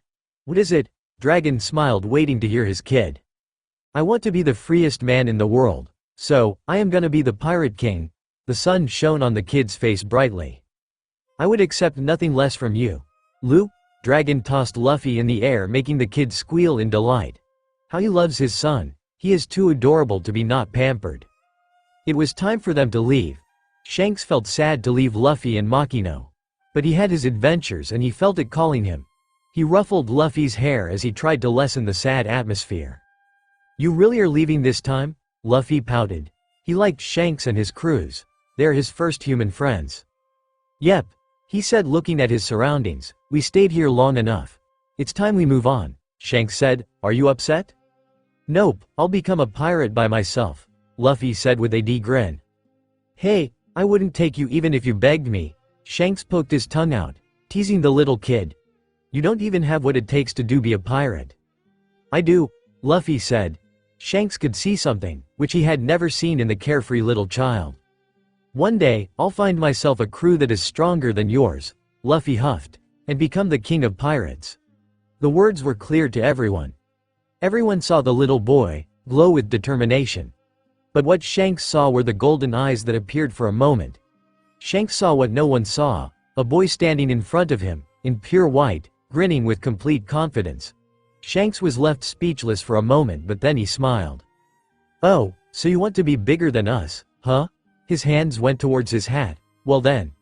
He stared at his hat lovingly. "This hat," Shanks plopped it on Luffy's head, hiding his eyes, "is my gift to you." Luffy felt the tears which he had been holding back flow like damn. "This is my favorite hat, you know. When you become great pirate in the future, return that hat to me." Shanks started moving towards his ship, but his gaze sticked on Luffy. "That kid's gonna be big," Ben said as Shanks approached him. "I know," Shanks smiled, "he reminds me of the words my captain said." "Grandpa." Luffy beamed as he found a beetle on his way. He observed it fighting with the other beetle with starry eyes. "I know why I want to be strong." Luffy grinned as he looked at his grandpa. Garp laughed. "So you finally decided to be a marine." Luffy frowned at that, crossed his arms on his chest. "Why would I want to be a marine?" Luffy poked his tongue out. "I want to be a pirate." "No wait, not that." Luffy was cut off by Garp's fist of love to his grandson, but his hands bounced off. He stared at the boy, with wide eyes. "Devil fruit?" Garp asked as he looked at Luffy. He still remembers how he was playing in water, but who was he kidding? His mother herself is the sea. "Why are they called that?" Luffy frowned. Garp saw Luffy's eyes, and proceeded to say, "'Cause those who eat one, lose their ability to swim." Luffy pouted. "Shanks even told me that, but I thought he was lying." "So which fruit is it?" Garp asked as he saw Luffy run around again. "I named it Hito Hito no Mi. Model Nika." Luffy grinned. Garp felt himself froze at his path once again. What does the boy mean by naming the devil fruit? And what the fuck? "Luffy, I have told you." Garp got the hold of the boy. "To not use that word." Luffy pouted once again. "I don't understand you." He huffed and started to squirm his way out of the man's grip. Garp sighed. He knew that the thick-headed grandson of his won't listen to him.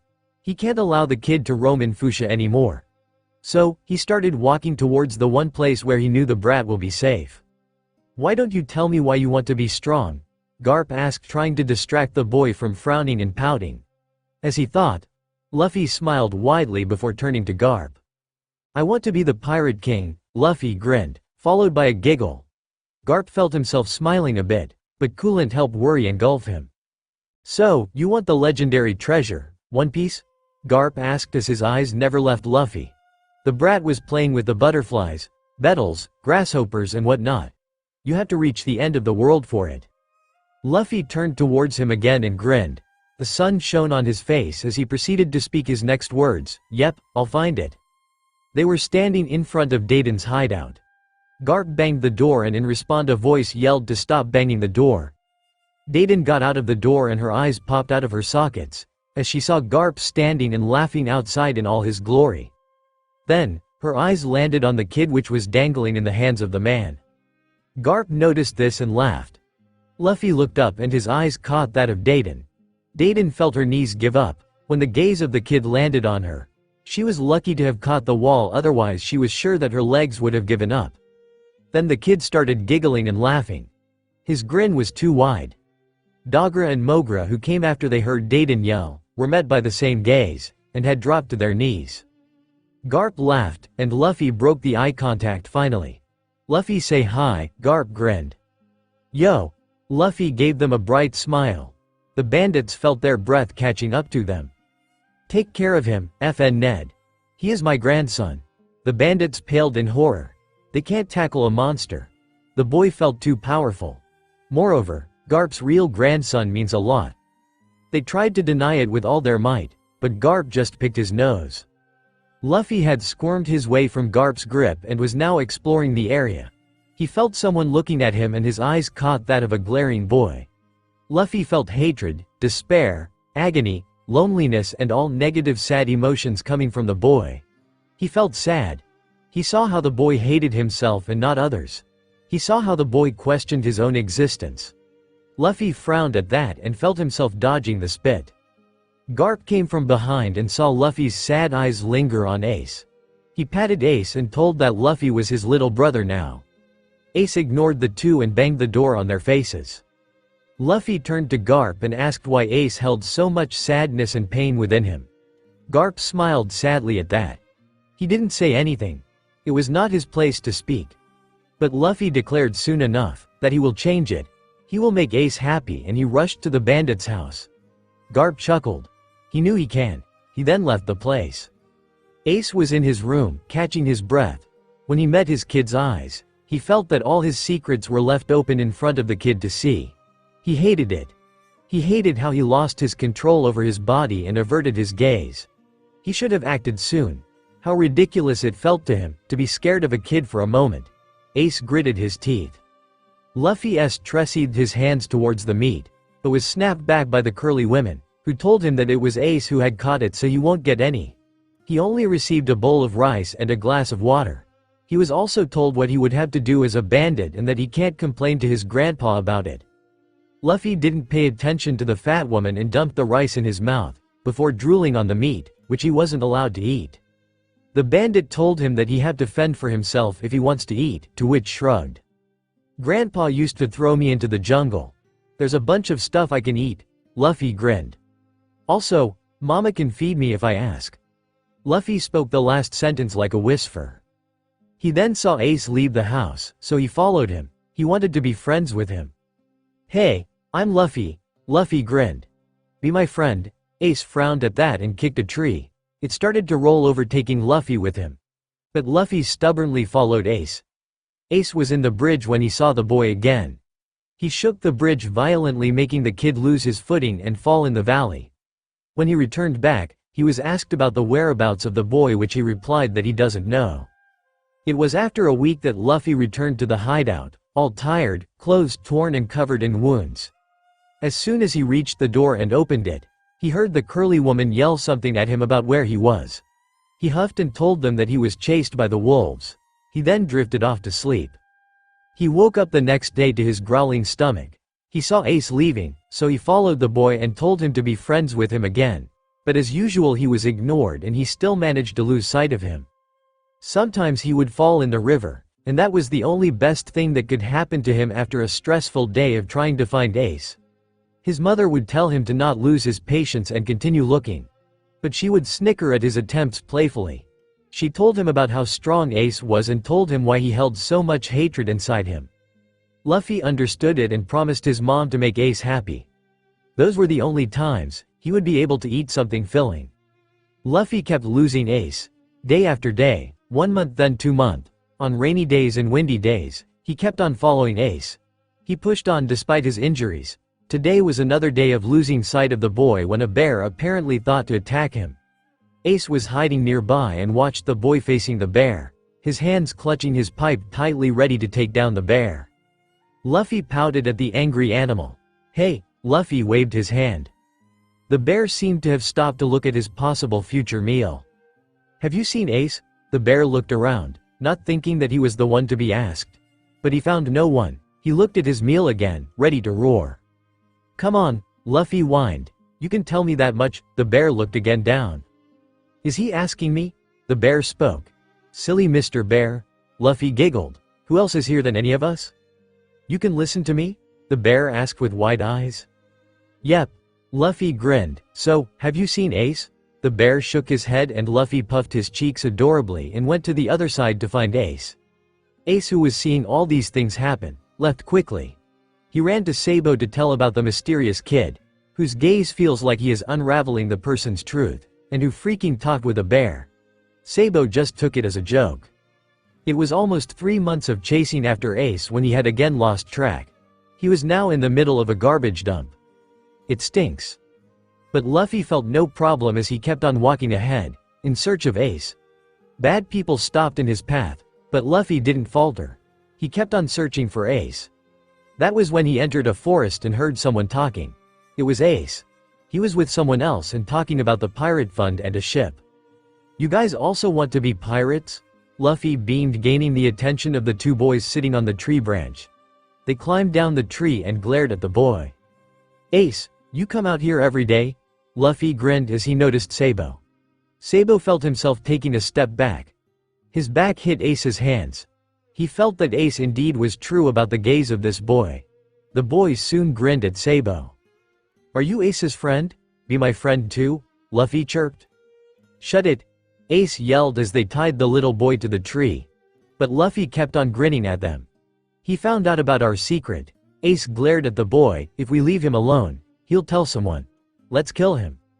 Yeah, let's do it, Sabo said as he glared at the young boy. Luffy's eyes widened.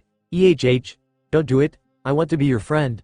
Luffy yelled in panic. He didn't want to lose his new friends. Shut up, Ace glared. Stop spouting nonsense. Sabo placed a hand on Ace's and Luffy's mouths when he heard voices coming. Someone's coming, Sabo said. Quick, undo the rope. If we don't get out of here, they're gonna find our treasure, Ace said as he started undoing the ropes. They hid behind the bushes and saw some men who claimed themselves as Blue Jam pirates appear. They were finding Ace, 'cause he had stolen their treasure. Sabo scolded Ace for stealing treasure from pirates, to which Ace declared he didn't know them. That was when they noticed Luffy was not beside them and was in the grasp of the big pirate. Let me go, you bastard, Luffy squirmed in the hold of Porkamy. Help me, Ace. Ace and Sabo further hid in the bushes. You know Ace? Porkamy asked. He is my friend, Luffy said. Let me ask you something. Today Ace stole some of our money and ran. You know where it is? Porkamy asked. Luffy gritted his teeth. This is bad.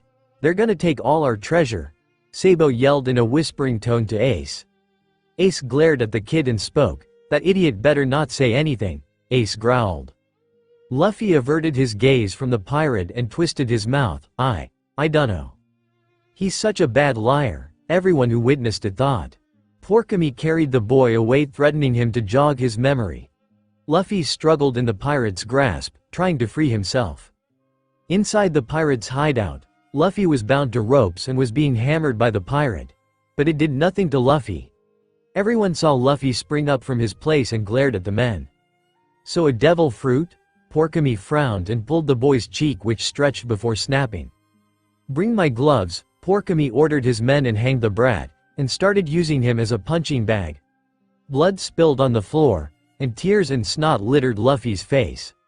He could hear the winds have started howling, and he could feel a storm coming soon. His mother was raging in fury. He gritted his teeth and smirked at the bastards, knowing their end was soon. Porkamy ordered his men to look for Ace and Sabo and continued to beat the crap out of the smirking and glaring boy. Porkamy felt something was about to happen, but ignored the feeling as he continued his torture. On the other hand, Ace and Sabo moved their treasure from its previous position. It was evening and it was raining heavily. It felt as if a flood was bound to come and the storm would not stop soon. Sabo rushed to Ace and informed him that no one has come to their previous place and Luffy hasn't said anything. Luffy was beaten up badly by the pirate, but his glare never left the rampaging monster. Porkamy's underlings even tried to stop Porkamy, but to no avail. Tell me, Porkamy yelled for the umpteenth time. Luffy just grinned. You should care about your life, Luffy smirked. Porkamy felt rage envelop him as he picked up his swords. Fine, then it's time to die. But before he can even lift his sword, Ace and Sabo come crashing into the wall and knocked Porkamy's sword. Luffy's face lit up. The winds have stopped howling and it seemed that the storm was returning. Ace, Sabo, Luffy yelled with tears in his eyes. Sabo freed him quickly and Luffy felt better. Porkamy grabbed Ace by his neck but was hit by Sabo with his pipe, making him lose his grip on Ace. Sabo caught Luffy and started running when he felt Ace standing there. Luffy struggled out of Sabo's grip. Hey, wait, Luffy said, bastard, return my chain. Luffy yelled at Porkamy. Porkamy ignored the boy. Luffy ran in to stand beside Ace, and to get back his gift from Dad. He can't let them open it, never, he had promised his dad. Let's get out of here, Ace, Sabo yelled, ignoring the boy. Ace took his fighting stance and faced Porkamy. You go on ahead. Are you an idiot? Sabo yelled, desperately trying to get Ace out of there. If I face a guy, I won't run away, Ace said as he tightened his hold on his pipe. Sabo tried to argue with Ace but to no hope. Sabo went to fight alongside Ace. Luffy stumbled on his feet and fell on the ground, and saw Ace and Sabo defeat the pirates. Sabo checked Porkamy's pocket and was shocked for a second to see the silver-colored chain with the brilliant dark red jewel hanging from it. Sabo had never seen something this beautiful, but he threw it to Luffy, who thanked him. As soon as they got out of the hut, a bolt of lightning thundered on the hut, destroying it and killing the people there. Luffy was carried by Sabo when he felt the drops of rain finally stop. He smiled. He was thankful to his new friends who helped him out of the gruesome situation. Luffy got out of the hold of Sabo as he saw the amounts of cuts on Sabo's face, and started running alongside them, albeit slowly. Sabo and Ace were shocked for a second as they saw the boy, who was literally covered in wounds, now running. Wasn't the kid hurt? They didn't question anything. Sabo bandaged Ace and then himself carefully. Then he took a look at Luffy, who was harboring wounds all over his body, but was acting all tough and thanking them for helping him out. "Aren't you hurt?" Sabo finally asked. Luffy started crying at that. "It hurt so much. I was so scared." Sabo chuckled softly as he grabbed the bandages and started patching him up. "Shut up," Ace shouted with shark teeth. "How long are you gonna cry? I hate weaklings and crybabies, you piss me off." Luffy bit his lips and stopped himself from crying. "Thanks for saving me." "Why didn't you say anything? Those guys don't care about killing women and children," Ace shouted once more. "If I told them, you wouldn't be my friend," Luffy sniffled. "Better than dying, wouldn't it? Why do you want to be my friend so badly?" Ace yelled. "After what I did to you, why are you still following me around?" "Because I don't have anyone else," Luffy shouted. "I can't go back to Makino and I hate bandits. If I don't follow you, I would be alone." Luffy rubbed his hands on his eyes, brushing the remaining tears. "It's worse to be alone than to be hurt." "Your parents?" Ace asked. Luffy pouted sadly as he looked at the ground. "Mom is there. She listens to me, but I can't stay with her always. Dad visits once in a year only. He left me to Gramps so that I won't be in trouble 'cause of him. This is the only thing I have of him." Luffy took out the chain from his shirt and showed them. "I don't have anybody else." "If I'm around, would it be better?" Ace asked, to which Luffy nodded. "And if I were gone, would it be worse?" Ace asked again, his mind wandering to the people who told him that his existence was a sin. "Yeah," Luffy said. "It doesn't matter who your dad is." Ace felt his breath hitch and he glared vehemently at the boy. Sabo's eyes widened. "What do you mean?" Ace glared at the boy, his hands tightening around his pipe. Luffy grinned widely as he fell back on the ground and stared at the stars. Roger was an amazing man. Ace felt himself about to beat the boy, but it was the first time he had heard someone speak positively about him. "Shut up," Ace growled. Sabo watched the events with wide eyes. The boy was one heck of a mystery. "Who the heck told you about him?" Luffy grinned as he sat up. He rolled his eyes at Ace as if he was stating a fact. "Mom, she knows everything?" Ace glared venomously at Luffy. As much as he knew, and Garp had told him it was only him and Dayton and the bandits who knew about his existence and no one else. "Who the heck is your mom?" Ace growled. Sabo placed a hand on Ace's shoulder, trying to calm down the boy. Ace glared back at Sabo. "Do you want to meet her?" Luffy sprang up from his position and bounced to Ace and Sabo. "Come on, let's go. I have not met her for a long time." Ace and Sabo walked reluctantly behind the jumping boy. If glares can kill people, then Sabo was sure that Luffy would be dead until now. But he was amazed that even when Ace was glaring so hard, Luffy didn't falter. He didn't duck his head to his knees and begged for forgiveness. He didn't cower in fear. And how the hell did his mom know a top secret? But something about the kid felt different. He was born as a noble, and yet, he knew no clothes. Nothing can make a person glow. The way Luffy carried a glow with him, which was clearly visible in the dark night, and the way he could even run with those freaking wounds was a mystery to him. Yeah, Ace could do that stupid thing, 'cause that's Ace and he is stubborn. But this little kid looked like a crybaby. So, there's no way that he can even walk with those wounds, but here he was. When they reached the end of the forest and entered a beach, they frowned, not understanding. Luffy ran to the waters and Ace felt himself trying to rescue the boy. He knew he was a devil fruit user and they sink in the waters. But he could care less. Moreover, he was filled with rage that moment. Luffy ran to the waters and was soon cuddled by it, leaving Ace questioning if he was really a devil fruit user. Luffy called them near and Ace walked with a frown and glare on his face, while Sabo was completely confused. "Mom." Luffy pointed to the ocean. Ace felt that Luffy was joking and Sabo felt more confused. "What the hell are you even saying?" Ace growled. Luffy pouted and said clearly this time. He could hear his mom snicker. "My mom is the ocean." She knows everything. Ace and Sabo felt their eyes widening at that. They couldn't believe it. Luffy grinned and looked at Ace and Sabo. Mama says thank you for helping me, Luffy chirped. Ace and Sabo looked at each other. A wave suddenly enclosed upon them. They felt their aches in the bodies vanish and their wounds and cuts which they acquired from fighting vanish without a trace. That was enough proof required to know if the kid was lying or not. Say, Luffy, Sabo asked, his eyes still on the ocean. It now made sense why Luffy was able to swim. Aren't you a devil fruit user? Luffy pouted at that and mumbled, I don't like the name devil fruit at all. Then he nodded. What is your fruit's name? Sabo asked. It's Hito Hito no Mi. Model Nika. Luffy chirped but soon realized what he had done. He clamped his hands on his mouth to avoid speaking.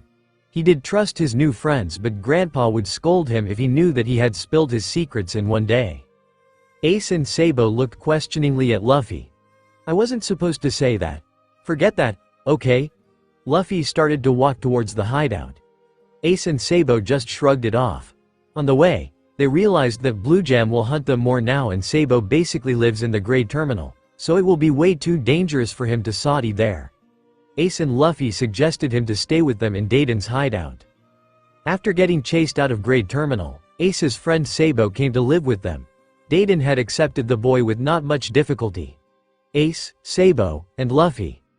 These boys fought the beasts in the mountains and the jungles, the punks from town, the villains of the dump, and the pirates in the cove, day and night, until their names were known even in the central city of the kingdom. But during one dine and dash event, Sabo was caught by his father. They ran out of the high town and Ace and Luffy confronted Sabo and asked him to spill out who the man was. Sabo told them that his biological father and mother were alive and that he was a noble. Luffy and Ace picked their noses in the reaction and didn't care if he was noble or not. Then Sabo told them how he was treated as an object by his parents, how his wishes were enegglested and crumbled on.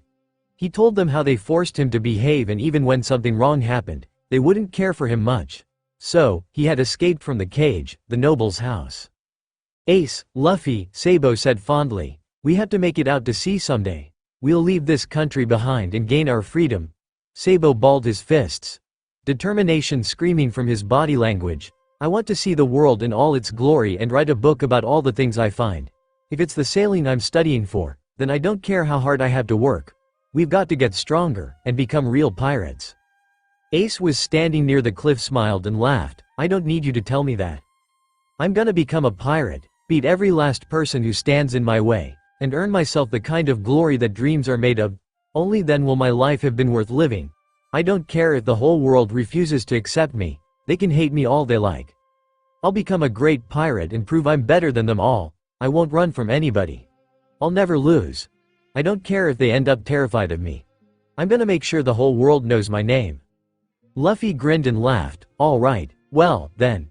He ran to the side of the cliff, his hands high up in the air, and sun kissed his face as he declared his dream for the world to hear. I'm gonna. The waves supported him. The breeze ruffled his hair by knocking his hat back, the sun shone on him, blessing him to his fullest, and a drop of water kissed him on the forehead, his mother kissing him as he grinned brighter than the sun. Meanwhile Ace and Sabo stood there shaken and burst out laughing. But they believed in him, that only he can pull off the impossible, if anyone could. But they didn't spell it out loud. One thing that was clear was that if anyone dared to laugh on their baby brother's dream, he or she won't be spared. Soon they started arguing about who will the captain, to which each one declared themselves as captain. They soon became brothers too. They sparred together, which Luffy always lost, getting hit by his rubbery limbs, and Ace and Sabo mostly tied. They were in the high town today and Ace was inside a bar. He saw some drunkards talking about Roger. He couldn't help but step forward and ask the question, which always lingers in his mind. What if Roger had a son? Ace asked, his hands already fiddling around his pipe and a scowl on his face. He's done this multiple times. Then why does he still keep on doing this? Regardless of any answers from himself, he waited for the response of the drunkards. If Roger had a kid, a man repeated as he looked at Ace, then we'd kill him right away. How about we count how many people in the world hate Roger, and stab him with that number of needles? Another man said. Ace felt rage boiling through his blood, but but he stood there waiting for the men to complete their trashing. "Burn him at the stake," another man said, "everyone in the world." A bone-cracking sound was heard, followed by a "Shut up," the voice growled throughout the bar, stopping everyone from laughing. Ace turned. He knew that voice. He saw Luffy standing near the door, his hands gripping the walls of the bar, and it was cracking. Ace couldn't believe what he was seeing. "Shut the hell up," Luffy growled again. His eyes were hidden due to the courtesy of his hat. He slowly lifted his head. It was Ace's turn to flinch. Ace had never seen Luffy angry. Those eyes shouldn't be displayed on a kid as young as him. Those eyes promised death if Luffy stepped forward or moved an inch. The crumbling wall he had embedded his fist in started to crack more, mirroring the kid's anger. He failed to notice how some men fell from their chairs and landed on their faces on the ground. Luffy glared at the people. He freaking hated these kinds of people. He hated how they blamed one's parents' deed on their offsprings. He hated it. He understood now why Ace hated his father and why he questioned his own existence. These assholes just know to spout nonsense. They're the worst kind of S in the world, for talking cruelly about an innocent child. He was only passing by the bar when he felt Ace inside, and he was sad. He barged in without wasting a moment, and he heard Ace questioning the men about Roger's kid. He heard those insolent words the men spoke. They were, for him, complete lies. The world should know that Roger was a great man. They should not call him a demon. But most of it all, why did the heck Ace needs to be dragged into it? Why the hell should Ace bear for the hypothetical crimes of his dad? What has Roger's son ever done to deserve all those hell? Luffy growled once again.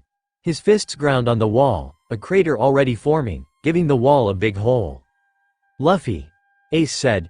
He felt himself biting his lower lip. "Roger's kid deserves everything," one man said, followed by another. Luffy failed to control his anger.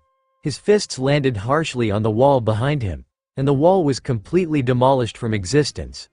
He glared at the men hard, and the men soon fell on their knees in front of Ace. With bar was standing except Ace and Luffy. Some were lying on the floor almost lifeless, and the rest were already on their knees, struggling. "Apologize," Luffy growled. The men felt themselves being choked by some invisible power. Ace turned back to see the men, who had answered him, on their knees holding their necks and desperately trying to breathe. He felt an invisible power surrounding the area. It was powerful and could choke to death. He felt himself feeling dizzy. He gulped. Was this Luffy who was doing it? How was he capable of that? I am so. The men choked out. Luffy took a heavy breath and saw around the bar. No one now said anything. Sabo, who was watching this, felt the immediate need to get his brothers out of the situation. He ran into the bar and picked up Luffy, who instantly calmed in his brother's hands and rushed Ace out of the bar. They ran to the cliff. After catching their breath, Ace looked at Luffy. "What did you do?" Ace asked. Luffy huffed and crossed his arms over his chest. He was hanging upside down from a branch of the tree. He was saying mean words about Ace. "But that's okay." Ace was cut off by Sabo's and Luffy's eyes narrowing at him. "How could that be okay?" Sabo asked and glared at Ace. "Sorry, Ace, but you should know that even if your dad is you-know-what, you shouldn't be blamed for his deeds." "Yeah, Sabo is right," Luffy said happily. Ace should not hear those people anymore. "Promise us, Ace, you won't go around asking people anymore," Sabo asked seriously. He didn't want his brother to hear those mean words. He didn't want him to hate himself. He had wanted to tell him this always, but whenever he would pick up the topic, Ace would shut him up with a glare. But after Luffy joined them, things visibly changed. Ace's shoulder had relaxed a bit from before. He would even give smiles to them. Ace crossed his arms over his chest and averted his gaze, refusing to meet the eyes of his brothers. He did feel warm to know that they loved him so much to take his sides. But a part of him just yelled that what everybody said was true, and he can't blame them. His mind went to the time when he had asked Garp whether he should have been born, and his gramps had told him to keep on living and he'll find out. He felt tears prick in his eyes when Luffy suddenly hugged him. "Ace thinks too much," Luffy said in a low voice, before wrapping his limbs many times at Ace's chest. "Ace should be born. Ace should live. Ace should stay with us. Ace is the best." Luffy said all that in Ace's ears, each word holding pure love behind it. Ace bit his upper lip and nodded at Luffy and Sabo. If Sabo saw his glassy eyes, he didn't say anything, but he soon was pulled into the hug by Luffy. Ace felt like the luckiest one in the world to have such loving brothers. He had his brothers out in this world, who exist to keep him alive. Ace, Sabo, and Luffy were running around in the forest when they heard the wind rustling. Luffy's face gained a bright smile, making Ace and Sabo halt in their paths. Out of one of the trees, a man came in front. The man smiled at Luffy and the brothers instantly felt a protective urge and stood in front of their little brother, to protect him. But Luffy was not someone who could be halted, he was a force of nature. He was vibrating in his place and jumping. "Papa!" Luffy shouted and made his way toward the hooded figure.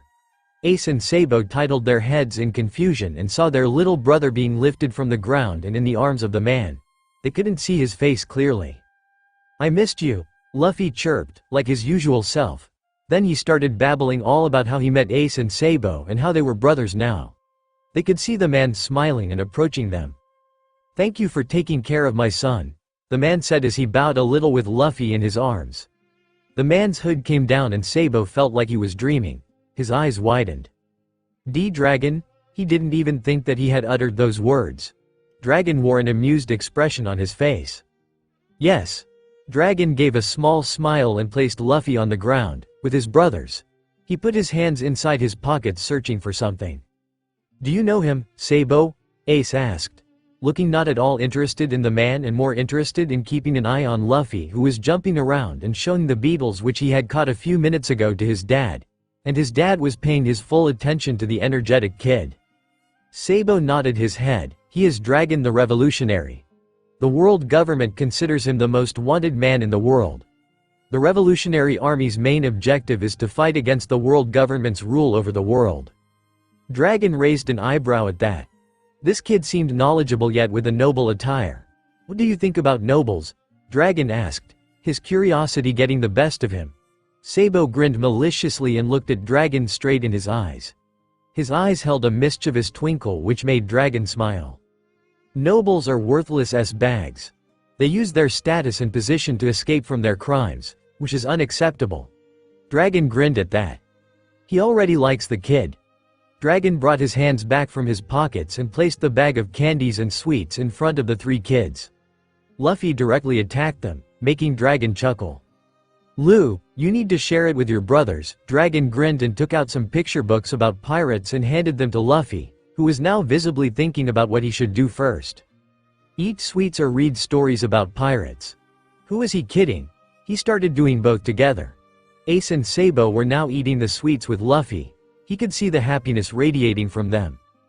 Ace looked a little out of place, but in the face of food and sweets, he forgot everything and only focused on the candies in front of him. They were delicious. Sabo grinned sheepishly after they ate everything and looked at Dragon and gave a little bow, making Ace copy him. "Thank you for sharing the sweets with us." Dragon chuckled lightly. He could see the hot-headed kid, getting red on his face. He liked his son's brothers already. The entire week that he spent with the trio was amazing. He saw them using their strength to fight the beasts of Mount Kalubu. He saw them fighting the thugs and stealing their treasures. The brothers exactly fit together. They fought together. He even met Dayton and stayed at the stuffed house, but it was all fun. He showed some of his attacks to them, and they looked amazed. Sabo even asked him straightforward that he wanted to learn the Dragon Claw attack, which was followed by Ace's small but pure delight. From the looks of it, he also wanted to learn that but didn't know how to ask. The more he got to know about the brothers, the more he felt relaxed. He could see their protectiveness for his son. He could see them ensuring him that his son was safe with them. He was visibly lightened up. He felt good to know that his son finally made friends and won't be lonely anymore. He was shocked when he didn't see his son cry when he was leaving him again. He felt a pang of hurt or envy, but it disappeared when he saw his son smiling brightly and saw the other two waving at him. The brothers fought together, Sabo and Ace always protecting their weak brother, if anyone dared to hurt him. They bathed together creating a ruckus. They fought for food, not allowing the bandits to lay their hands. Luffy once even tried to eat Dayton, whose hair had a slice of meat stuck to it. They even dirtied the clean room, destroying the stove which was in the middle of the room. They disrupted Dayton's beautiful dreams by Luffy falling on top of her, followed by Ace and Sabo. Dayton's health was taking a toll on her, her eye bags a clear sign of it. She was complaining about the boys and thinking about something to kick the brats off her house. When she felt the footsteps, she thought it was definitely Garp. She bowed on the ground, begging for forgiveness, but it was Mayor Wood's Slap and Makino. Luffy rushed out to meet Makino and hugged her. Makino gave the brothers clothes and adjusted the clothes for Ace and Sabo. Ace's face was completely red when he was standing in front of Makino. Luffy and Sabo took it as a thing to joke about in the future. That night was the most amazing for Ace and Sabo and the bandits. They ate delicious foods like humans. They were discussing getting the best cook in their pirate ship when the bandits froze. They saw two shining eyes behind them, standing at the door. It was none other than Garp, who gave the three brothers fist of love with Dayton. "Don't dare to hit our little brother." Ace and the new kid stood in front of Luffy hiding him. Garp laughed again. "Who are you?" Garp asked the blonde kid. "Sabo, shitty old man," he said with eyes glaring daggers at him like that of Ace. Garp pouted at that. "Don't call me old man, call me grandpa, brat." He looked at the shocked expression of the kid and laughed it off and picked the trio up for training. He threw them into the jungle and beat them in the name of training.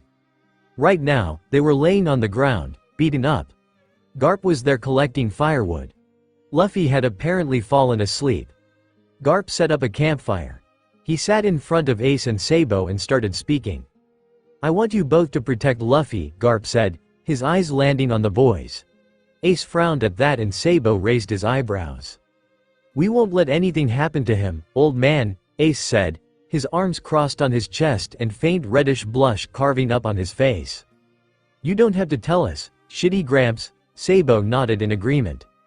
I know, Garp grinned, but soon his face changed into serious, but he is not normal like others. "We already know who his mom is," Sabo said. Garp nodded. "About his father?" Garp asked with raised eyebrows. Ace and Sabo both nodded their heads.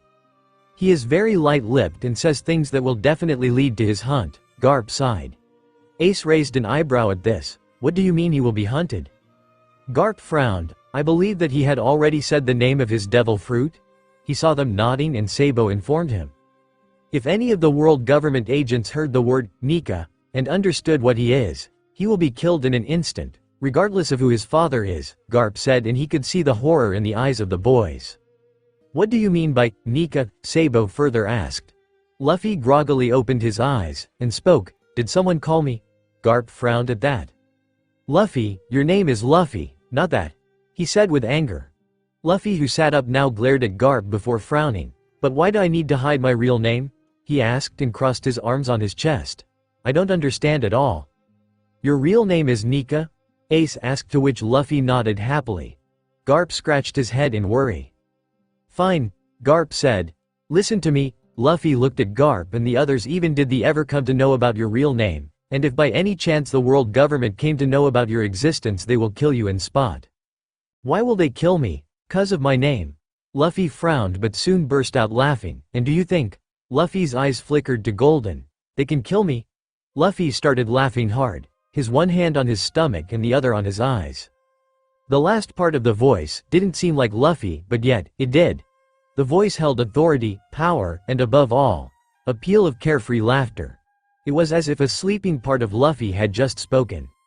Ace and Sabo chose to remain quiet as they saw their grandpa frown at that and what he saw. "Listen, Luffy. I told you to not use that name, then I have a freaking reason." Garp landed a fist of love on Luffy's head. "OWWW. Oh. That hurts," Luffy glared. "If you can't handle this, then how the heck will you fight them?" Garp yelled. Luffy seemed to consider that, but soon a grin appeared on his face. "Fine." He grinned brightly. "When I will become strong, I will use my real name." Luffy pumped his fists in the air. Garp sighed and agreed. He waited for Luffy to fall asleep again, which didn't take long. "Why will they want to kill him 'cause of the name?" Ace frowned. There was an island called Ohara, which was wiped off the surface of the map 10 years. The island was notable for the Tree of Knowledge, a gigantic 5,000-year-old tree, which served as a library and a hub for archaeologists from around the world. Garp's eyes fell on the fire. The scholars of the island unveiled the true history of the 100 years gap, known as Void Century, and when the world government came to know about it, Garp gritted his teeth. They erased the whole island from the map of the world. Ace's and Sabo's eyes widened in horror. They couldn't believe that knowing the past could lead to such outrageous punishments. I only know one thing. Garp locked his eyes with the two kids. That name goes way back in the Void Century. That name can lead the world government to destroy anything in their path to remove it forever. So, that is the only reason why our brother will be hunted. Sabo frowned. Garp shook his head. He knew he was giving too much information to them, but he knew that they will give their lives for each other, and Luffy needed someone who would keep him on watch. He is the son of the sea, and the things that I have seen in him, it all points to one direction. Garp looked at Ace and Sabo. He is a reincarnation of the previous wielder of that name. No way. Ace said, disbelieving the words. If it's true, then it doesn't seem like he knows that completely, or he doesn't have enough knowledge of his previous life. Sabo said as he glanced at Luffy. Garp nodded. He might have some, but not all. Garp completed. Ace and Sabo understood the grave danger their brother was in. But I do believe, as the days pass, his knowledge and conscience will wake up. Don't worry, we will keep an eye on him, Sabo said, and Ace nodded in agreement. Garp felt a worry lift his chest. He patted their backs and finally allowed them to rest. He was staring at the stars. His mind leads to many questions with no possible answers. Why did the world government so desperately want to hide the truth of the Void Century? Why was the name a danger? He had overheard Sengoku talking about shipping a devil fruit, namely Gomu Gomu no Mi, under high protection. The fruit was guarded by CP0 agents. But the fruit was stolen by Red Hair and was eaten by Luffy, who claimed it as if it was a part of his body. He did understand why the world government hid the name of the devil fruit by Gomu Gomu no Mi, but why was that even required? The first time when he heard Luffy call himself Nika, his mind landed him in a cell, where he was meeting Roger. After he had met him, and was passing by, he heard someone ask, Nika. To save them, to free them, to liberate them. He had asked them who that guy is, though, he had thought he was wishing that a friend of his, whose name is, Nika, will save him. But when he had asked, the prisoner paled. He refused to speak a word. Garp had shrugged it off, but the name had lingered in his mind. The next time when he was about to lead his best friend to his execution, he found the cell, which the prisoner had occupied, empty. When he asked them about it to the guards, they said he was killed for naming someone. Roger had asked about the name, to which one guard had spilled it off, while the other guard had visibly paled, fearing for his life. Garp didn't understand, but he saw the pity in the face of his best friend. When asked, he said, the name is someone who will change the era if born again.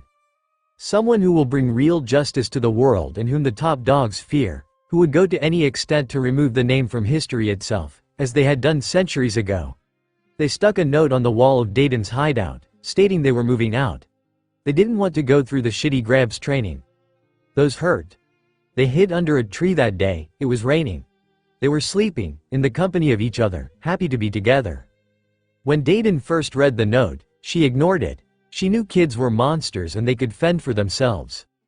But the fear of Garp made her order the bandits to search the boys. The bandits searched desperately everywhere, facing wild beasts in their path, but they weren't scarier than Garp. Then, it was Dogra and Magra who found the boys after several days in a treehouse, enjoying the stormy weather. The kids played together, did pillow fights, pretended to be pirates, and enjoyed each day. Dayton was informed by the bandits where the brats were. She was relieved that they were alive, not that she will yell it loud. That night she secretly went to check them on. She climbed the tree and inside the treehouse where the three brothers sleeping soundly. Her lips curved up in a smile and eyes shined up as she went inside to fix the blanket of the smaller one, whose blanket was thrown across the room and was using Ace as his heater. But as soon as Dayton stepped foot inside the house, unknown to her knowledge, the trap was set on. The gears turned. The stone came down slowly. A ball came rolling out of a box. A candle lit off the thin thread, and finally a hammer came striking into Dayton's stomach, throwing her out of the treehouse. Dayton fell on the ground with a thud sound, waking Sabo and Ace, who considered it as a glitch. She swore that she would not worry about the kids anymore. One day. Give Sabo back, Luffy shouted. squirming in the grasp of the pirate who was holding him. Blue Jam. The guards who were behind the pirate and the noble collapsed on the ground. Give him back. Try speaking sense, urchins. The noble pointed at Ace and Luffy who were lying on the ground. Sabo is my own flesh and blood. It is the duty of every child to live according to the wishes of the parents who brought him into the world. How dare you urchins convince my Sabo to run away from home? Filthy pieces of trash, is it my fortune you are after? The hell did you say? Ace got out of the grasp of the pirate who was holding him and attacked the man. But he got kicked off and was pinned to the ground all again. His blood fell on the noble, who used his handkerchief to wipe it and told the pirates to be careful to not spill blood on him. Luffy was growling in anger. The sky was covered with dark clouds and it soon began raining. The cackling of thunder was not far from their ears. If you want to live, leave now. Luffy gritted his teeth in warning. He would not spare these rascals who dared to hurt his brothers. The pirates knelt down and the noble was close to falling on his knees. Ace's and Sabo's eyes widened. They knew what it meant. The sudden change in the weather, the howling winds and the harsh raindrops completely pointed towards their suspicion. Sabo clearly saw how Luffy's eyes were golden now, not flickering even, as he had seen once. Luffy, no, Sabo shook his head. He can't let Luffy show his powers in front of these rascals. No way, he is going to endanger his little brother's life. Stop this. Sabo turned to his father. Leave them alone. I'll live my life however you want, just please, leave them alone. Sabo begged his father. He will give himself up, if it means they will be fine. He will do anything, just to ensure their safety, especially Luffy. Sabo, Luffy cried, what the hell? Sabo didn't respond, as he started walking in the rain with his dad with tears in his eyes. He needed to take the pirates out of here. He didn't want them to notice the change in Iris, which Luffy was having right now. He just can't. Oi! Ace yelled. Where are you going? There can be other option. Please don't leave Sabo. Ace pleaded. Get away from those heads. We'll be fine. You hear? We're all going to become free men, aren't we? Are you going to let it end here? Sabo, Luffy cried, tears flowing from his eyes. Sabo hated seeing Luffy cry. He hated the carefree, easygoing, smiling kid cry. But he couldn't do anything. He knew if he wanted he could be safe with his brothers, but in the cost of giving up Luffy's identity. No way he was going to let that happen and no way he would stick up with those nobles. He will escape. He wishes Luffy to read him, as he always does, so he turned back once, and gave a small faint smile. He saw Luffy's eyes widen and him nodding. Message delivered. The Blue Jam pirates tied Ace and Luffy and brought them in their hideout and told how being born a noble was a lucky thing. He even told them that Sabo looked down on the both on the inside. To which he was met by Luffy's glare and Ace's and Luffy's shouting that he isn't that kind of guy, that they're brothers and Sabo's promise that he will return. Ace felt himself relaxing at those words. Blue Jam laughed and warned them to not go after him and if they dare, then he will kill them. As if you can, Luffy scoffed. Blue Jam ignored the warning and asked the boys to forget about what had happened and help him to carry some boxes to the places marked as X. Luffy straight up denied helping them in any matter.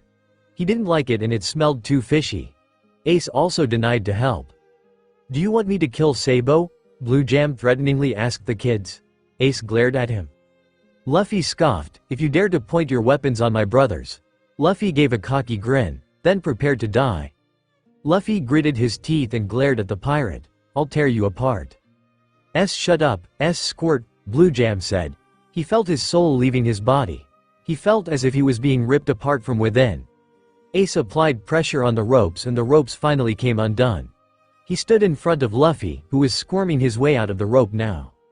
What did you say, bastard? Ace jumped in the way with a war cry but without his pipe. He was thrown at the corner of the room, hitting his head on the wall. Luffy saw this and stood in between them. They failed to notice the sweat drops culminating on the pirates. They failed to hear the loud thunder, which promised to tear apart any ravenous soul who dared to hurt the boys. Ace didn't take too long to recoil to his feet. They found their pipes laying at the corner of the room and attacked Blue Jam together.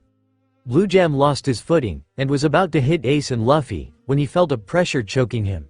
Standing just in front of him and pointing a sword at his heart. The pirates who were surrounding the area were now already sprawled on the ground. unable to move a muscle. They took this as a chance to escape from Blue Jam and his crew. Whatever they wanted from them, they didn't want to do it. So, they skipped off from Grey Terminal and went to forest. They returned to their treehouse. It was about to be dark soon, so, they hunted food for themselves and ate. They were lying on their blanket in their treehouse. "Do you think Sabo's all right?" Luffy asked, concerned about his other brother. "Shut up and get some sleep, he is strong, he will manage it out," Ace said as he held Luffy closer to give the latter some warmth. Luffy snuggled closer to Ace's chest. He couldn't shake of the feeling that something terrible is about to happen. On the other hand, Sabo was suffering from his parents' tortures, their ramblings to confess that Ace and Luffy had committed the crimes and he was innocent. But Sabo refused it. He denied it. He couldn't bring himself to blame them. Never. They were his brothers. In Sabo's house, he met his so-called brother, Stelly, who was a year older than Luffy. He heard from him about the fire which was about to take place the next day. It would burn the whole Grey Terminal with its people, their homes, and their livelihoods. Sabo escaped from the window that night. He heard the guards talking about the fire. The next morning, everything felt normal, with his private tutor arriving. He felt as if the others didn't, which was about to take place. Sabo roamed around the street asking people about the fire at the trash heap, and the nobles agreed that they knew. They were acting as if it was freaking normal. The whole district knew about the fire and yet they just go on with their lives. He ran and ran to find some way to escape the filthy district, which was suffocating him. On the other side, Ace and Luffy were going through Grey Terminal when they again encountered Blue Jam and his crew. Blue Jam was glaring daggers at the two boys. Luffy didn't want to deal with them, not right now, when his mind was screaming for him to pay attention. But to what should he pay attention? Some memories did uproot in his mind, but they were too foggy for him to remember. It was not time yet. He was holding his head when he saw Ace fighting the pirates. He gritted his teeth at the pirates. He soon realized that he was under the clutch of a random pirate. "Aren't you that stubborn, trash?" Luffy said and snapped his fingers, making the pirate holding him drop on the ground. Luffy's eyes were golden, red and white as glared at Blue Jam. Ace had already defeated the fodders, so he caught on Luffy, who fell in Ace's secure hands. "Didn't you learn your lesson yet?" Ace scoffed at Blue Jam and stood in front of Luffy. Blue Jam smirked. "I had just let my guard down and you two rascals have took the opportunity." Blue Jam acted more gently as he shoved his hands inside his pocket, trying to act like a noble, which he was offered to be. "I forgive you, after all I'm going to be noble from tomorrow." Ace and Luffy scoffed at that. "The trash heap will burn to the ground tonight." Blue Jam smirked as he towered above the boys, whose eyes were wide. Ace's fists were balled and Luffy's grip tightened on his pipe. "Why the hell would you want to do that?" Ace growled. "This is bad. We've got to tell the guys from the trash heap." Luffy shouted at Ace, who nodded instantly. Blue Jam pirates surrounded the boys from every angle, preventing their escape. Ace and Luffy ran away from the filthy pirates at their chance. The pirates were fools to leave them behind with tied ropes, which Ace and Luffy were experts in escaping from. The trick was taught by Dragon and they were thankful for it. The brothers tried informing as many people as possible, but no one believed them. They were trying their best to make people listen to them, but everyone ignored them. Some even asked if they were trying to steal their treasure. The clouds above their head were getting darker and darker. It would rain any moment. The king of the Goat Kingdom cursed at the clouds which towered over the whole island. If it would rain, then they would be in a deep problem.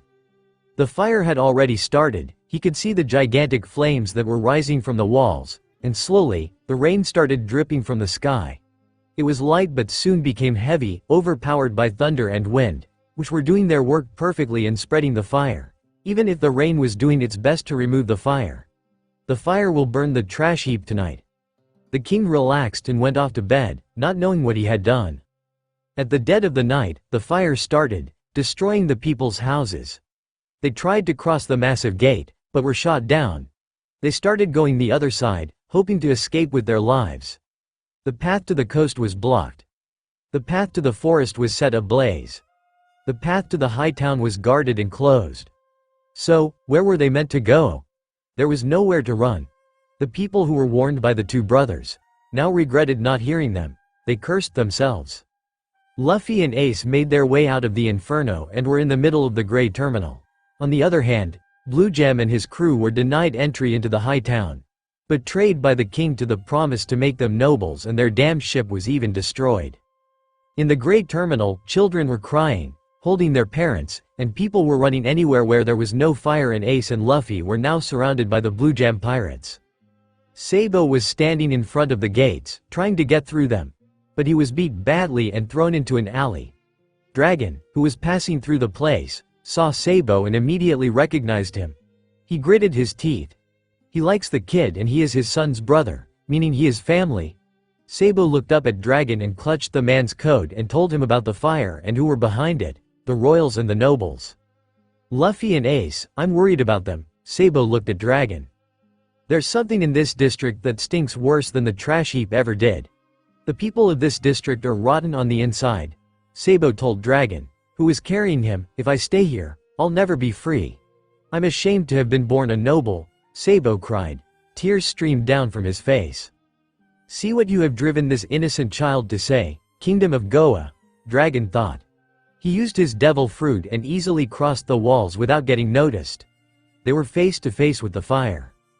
I understand, I too was born here in this country, but I still do not have the power to change the ways of the world, Dragon said as he held the boy and examined his wounds.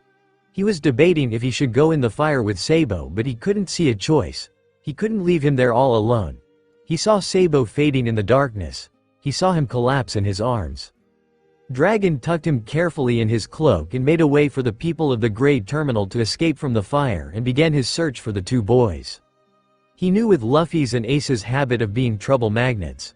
They were here, and that was made sure when he felt his Lu's and Ace's conquerors kings. He was impressed that both the kids have the king's will. Who gave you permission to run, you filthy brats?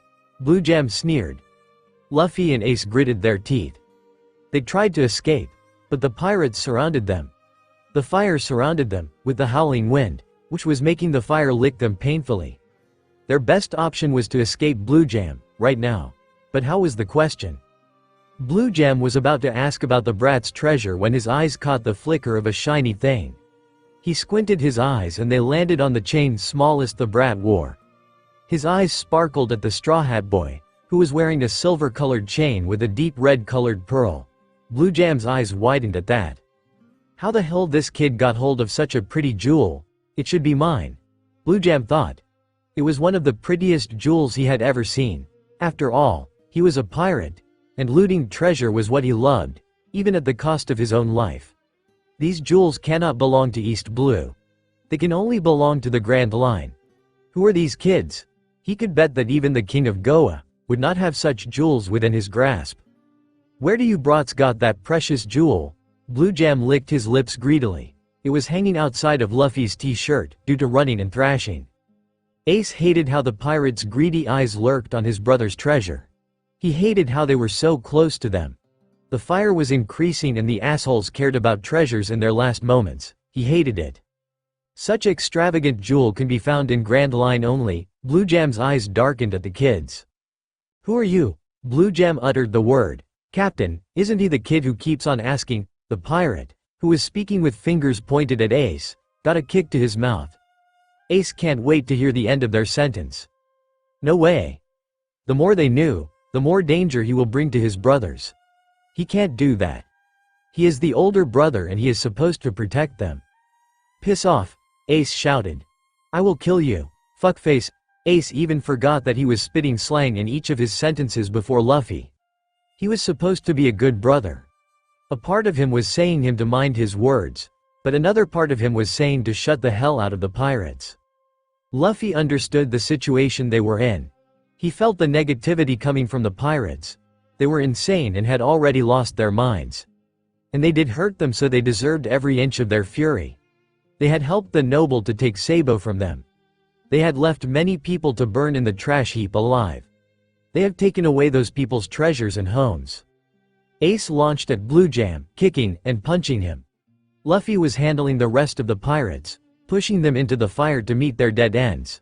But the place gave little to no space for them to fight. He stood behind Ace to protect his back, like Ace was doing with him. They fought together, protecting each other's backs.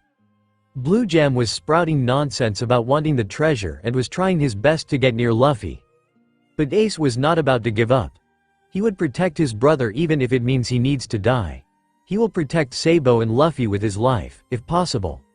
But Blue Jam refused to leave him alone. He started babbling about how he will get rich with his brother's treasure and take his revenge on the nobles. He even told that Sabo was just like them, to which he received growls from Ace. Luffy bit the hands of the pirate who was capturing him, but got attacked by a sword, breaking his pipe, and creating a nasty wound on his forehead. "Luffy!" Ace shouted.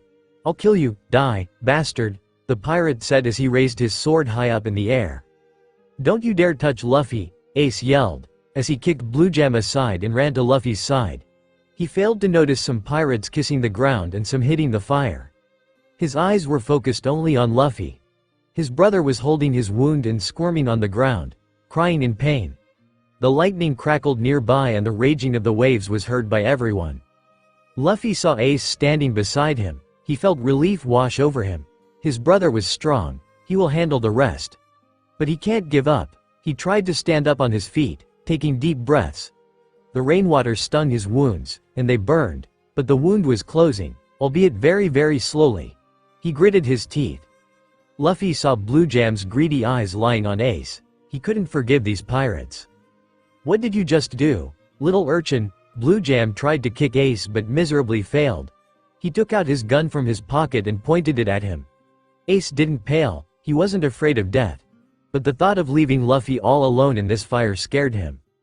Luffy saw how close the gun laid to Ace's head. He couldn't allow anyone to point their gun at his brother. He will erase them from the whole universe if they dared to try it. "Stop!" Luffy shouted. Blue Jam felt himself losing his balance, and that was when an axe clanked with his sword. "Give it up already, you stinking sea monsters!" A curly orange-haired woman holding an axe had attacked him. "Get your hands off our Ace!" Luffy struggled to get up to Ace. His one eye closed, due to blood that seeped through his wound. Dogra tried to hold him down and check his injuries, but Luffy wanted his brother. Both of his brothers. Dogra asked about the whereabouts of Sabo, to which Ace replied he was safe while Luffy cried. A gust of wind made its way to the fire, clearing the fire which surrounded them. Luffy turned from Dogra's grip to look around. He saw the hooded figure. He saw his dad, standing there above Blue Jam. He can feel the fury coming from his dad. He saw his dad kick the pirate on the ground. Dragon turned around and winced. He saw Luffy and Ace covered in dirt and wounds. He freaking saw the blood dripping from Luffy's head. His gaze shifted to Dayton, who stopped in her tracks and looked at him with a questioning gaze. Blue Jam hated the fat woman and the hooded figure who stood there in front of him. He felt himself losing his balance, but he could care less. All he could think about was the treasure, which was about to his. Dayton and Dragon saw the blood coming from the pirate. They saw how he was wounded but was on his 2 feet only due to the madness in his eyes. How dare the rascal hurt their boys? That was the only fuming thought in their heads. Dragon passed Sabo to Ace, who took him in his arms and checked his wounds. Sabo was bleeding. Luffy neared his brothers getting out of Dogra. He was crying but was happy that his brothers were both safe and alive, with him. Sabo wasn't responding, and by the looks of him, he looked unconscious. Even Luffy could tell that much. "I'm Dayton the Bandit, and for better or worse, I happen to be the guardian of these here brats. You cannot touch these brats." Dayton yelled at Blue Jam and stood in front of her brats. "Run for it." "I won't run," Ace declared, balling his fists. He placed Sabo carefully in the hands of Dogra. His pipe danced on his fingers, listening to his commands. Dragon raised an eyebrow at that. He couldn't let Ace fight here in the fire. But the trait was so similar to Roger. He couldn't help but stand beside Ace. He will watch the kid fight, and if anything goes wrong, he will gladly interfere and help him. "What do you think you're saying, Ace boy?" Dayton yelled. All she wanted was for Ace, Sabo, and Luffy to get the hell out of this place. She would never admit that she cared for them, but that be damned. All she wanted was for them to be safe above everything. "You can't face this guy. Blue Jam's strength isn't just for show. You know, he is beyond the level. A kid like you has hope of taking down." "Shut up," Ace snapped. "They know." Ace didn't want to take a chance. These rascals were trying to connect, and he can't let them do that. Dayton paled at the word and glanced at Blue Jam's greedy eyes. She traced the line of sight, which ended in Luffy's shirt. The chain. Dragon cursed at himself for not foreseeing it. He just wanted to give his son something rare and seems like it called trouble. Dayton glared at Dragny's reaction at that. Dayton cannot let Ace be in danger. She cannot afford it.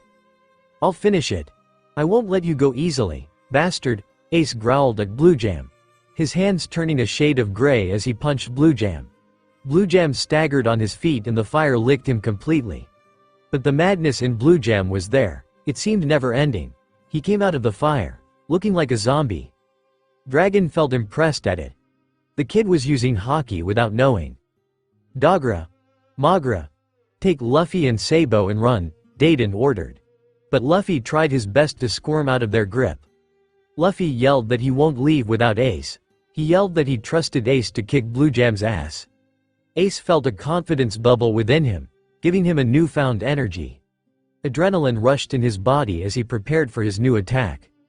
Dayton took a deep breath and looked at Ace, who nodded at her.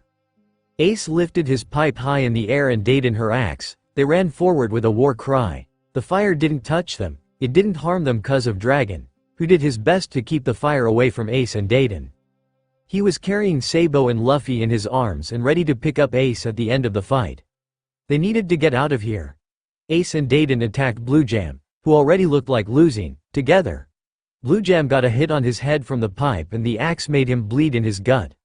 The fire engulfed Blue Jam, not allowing him to escape anymore. Ace turned back and smirked. Luffy squirmed free of Dragon's arms, who pouted, and ran to Ace to hug him. Ace hugged him back with a smile on his face. He carefully removed the hair strands which were falling on his eyes, tugging them beyond his ears. You okay, Lou? He asked, checking the wound, which was just a tiny speck now. Luffy nodded and snuggled closer to Ace's chest, saying he was scared. Ace ruffled his hair slightly, trying to comfort his brother and for the first time not scolding him for crying and acting like a crybaby. Dayton and the other bandits were quiet. They haven't ever seen this part of Ace. They were happy to see Ace showing affection. They really were, but they needed to get out of the blazing inferno. Dragon cleared his throat and without a warning picked up Ace and Luffy. Ace squeaked at it but didn't complain much. He was already injured and tired and hungry. Dragon cleared the path for the bandits and them to reach the hideout. On the other side, people were crying, feeling helpless. They found no way to escape the hellish fire, which was increasing every damn second. They were praying to every god in the universe, with only one thing in mind, which was survival. But what they saw next surprised them, made them happy, and gave them a glimmer of hope. A path was made. A path where there was no fire. They believed that some kind of explosion just opened up a clear path. People ran to the only safe place they could see, and at the end of it was a ship. The path leads straight to the coast. It was a miracle for them. The nobles didn't know that the fire they had lit had fueled another fire, whose fruit will be born after some years. The ship which pulled at the coast that night provided remnants of the Great Terminal an opportunity to fight the injustice which had befallen on them. It provided them with a way to fight for their freedom. Those who wish to join us in a battle for freedom, board our ship. The voice gave the people hope. It gave their hearts a way to fight against those who snatched them away from their homes and their livelihoods. They cheered and merrily came aboard, joining the Revolutionary Army and fighting together for their cause. The next morning, Dragon was sitting near the injured boys, watching them sleep soundly. He was informed by Ivankov after yesterday's night that they would be near Shimotsky village, to stalk, and would wait for him to return to Bal to go together. Dragon watched the kids' chests rising up and down. They looked too cute. Limbs sprawled over each other. He felt tempted to click a picture, but his camera was not with him. He will get chances later on, but right now he needs to think. He could clearly make a guess that Sabo's parents want him back, to have a good impression on the celestial dragons. And from what he had heard from Ace last night, he could clearly connect the dots and see that Ace was also in danger of letting his identity slip. If he didn't arrive yesterday to check on the boys, worse could have happened. He can't let the boys stay here. This place is no more safe for them. His dad would surely give him a handful of scolding and lectures, but he was ready for it. He can't just leave these defenseless kids, not completely, all alone, to fend for themselves. He wants to take the kids away from here. Far away, in Baltigo. Within his eyes, and his trusted people. They could learn many things in Baltigo and he could see and help them bring storms into the world. No doubt they will be the major figures in the new era, which will dawn soon. Sabo had expressed his desire to become a revolutionary while Ace and Luffy wanted to be pirates. He was sure they would make their dreams come true. They would all fly with bright colors someday. He saw the blonde groan and woke up. He blinked his eyes at Dragon and then smiled. "Thank you for saving me and my brothers." Sabo gave a polite bow to him. "But I can't stay here. My parents will come again in search of me and if I don't return they will hurt Luffy and Ace and I don't want that." "Shut up, Bo," Ace said groggily and pulled Sabo down, making him collapse on the bed. Ace snuggled into him, his chin on his hair. It was the first time Ace was showing affection to Sabo, which made him shocked and unable to move at all in red till neck.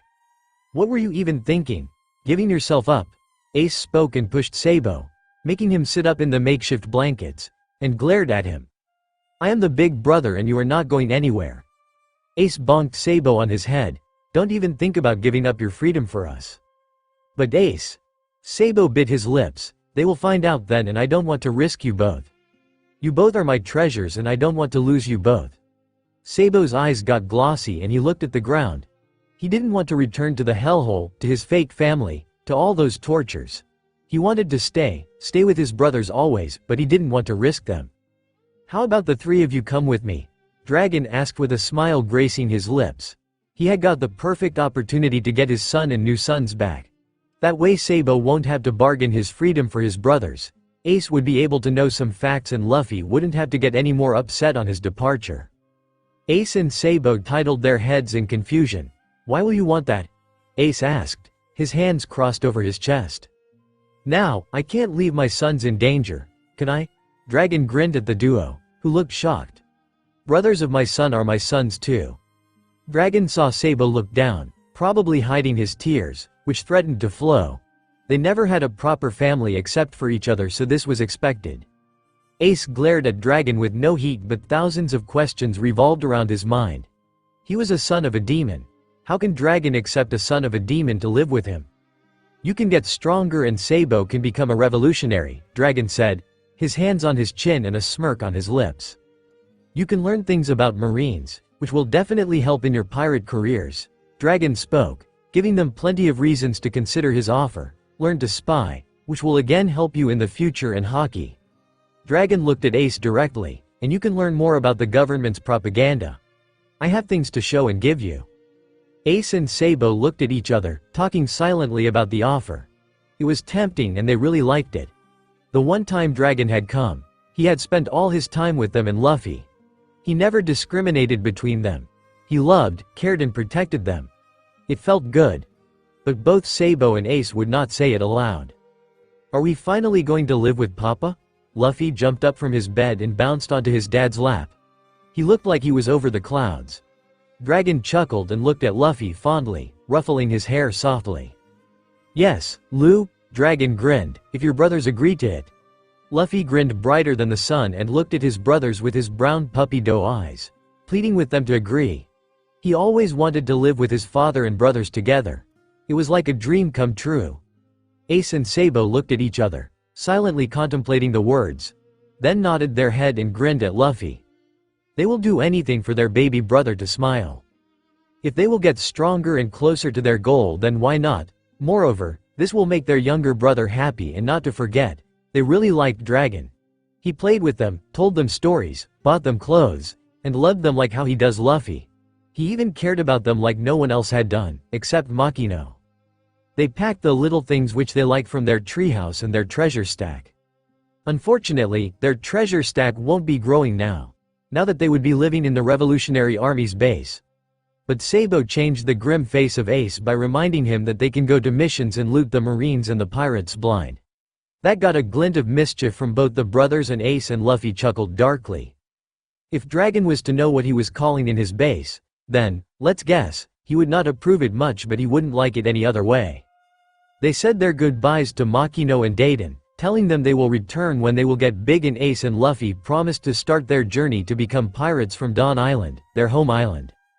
They landed on the ship, Wind Grandma, the ship of the revolutionary. Dragon got raised eyebrows from his comrades, but only Ivankov had a shit-eating grin on his face. Lou? Ivankov crouched in front of the jumpy little boy, who grinned at him and jumped over him, and got inside his hair. His laughter resounded throughout the whole ship, making people automatically smile at the adorable kid. His laughter is damn contagious. Ace and Sabo were a little bit wary in the unknown ship, and Dragon saw through them. He ushered them and Ivankov with his son to the galley, and the boys didn't even care about the world and started eating like feral kids. Dragon could only chuckle seeing them fight over food.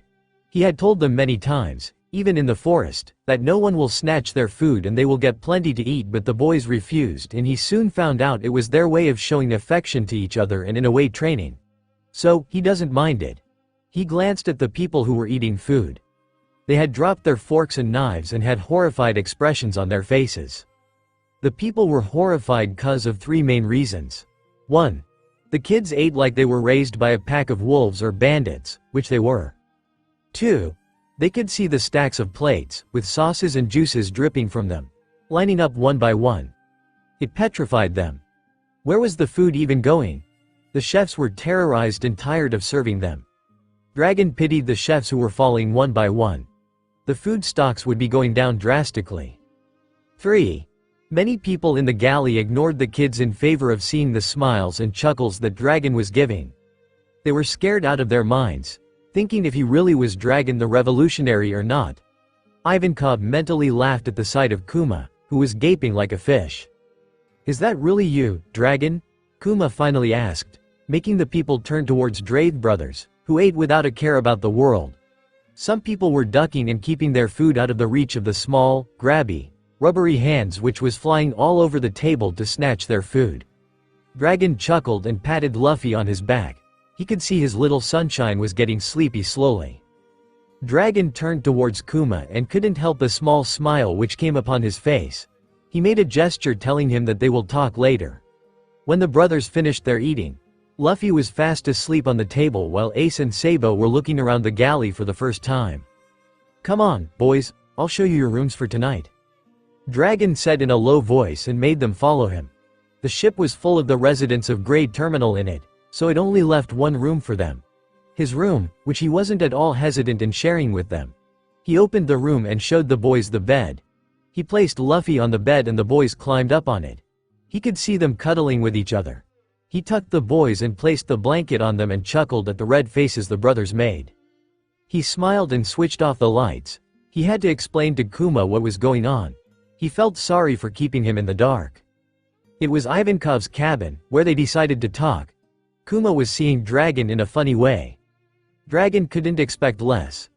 His reputation as a stoic, serious leader was crumbling to pieces already, and he really couldn't blame him. How could someone be serious when Luffy was smiling and giggling, and when Ace and Sabo were making red faces? He couldn't. "They are my sons," Dragon said, and things started to click to Kuma. So, that was the reason he was chuckling and grinning. "The reason you disappear." Dragon nodded his head. "I don't like to stay away from my sunshine for a long time."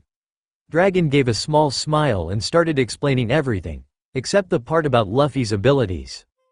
"Sabo wants to be a revolutionary and Ace and Luffy pirates," Dragon smirked, "and I want to support them. They are strong for their age and can beat up grown-up men. If they are trained properly, then they can bring lots of chaos for the world government."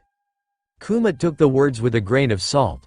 He couldn't believe those feral kids were Dragon's son, especially the smallest one. He looked nothing like Dragon. He was the exact opposite of Dragon. Where Dragon was serious all the time, the kid was playful. Where Dragon was smart, the kid looked dumb. When Garp reached Dayton's hideout, he tried feeling his grandsons, which he couldn't find at all. He felt worry clinging to him with each passing second. He knocked on the door of the bandits violently, making Dayton and the bandits burst out of it. He could see Dayton paling at his sight.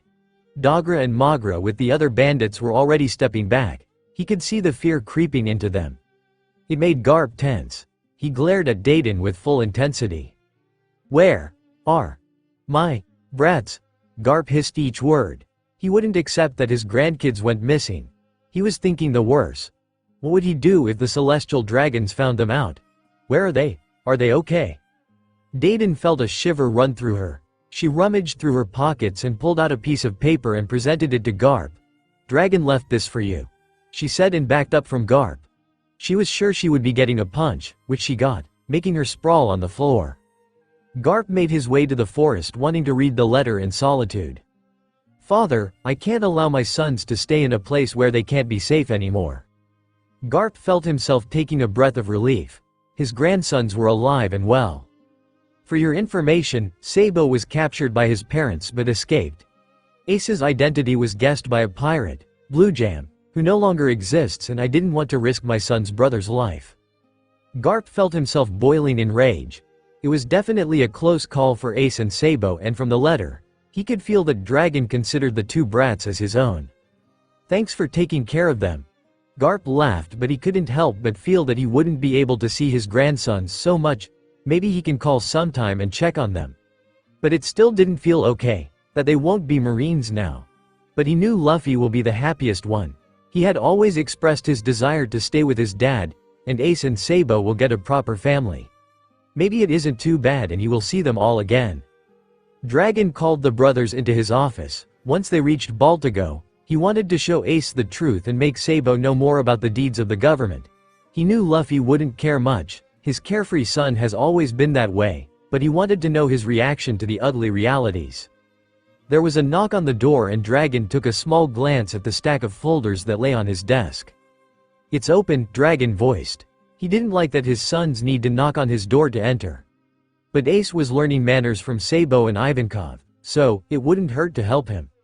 He saw the brothers smiling. He would bet that they have done something again to make Ivankov and Kuma stand on their heels.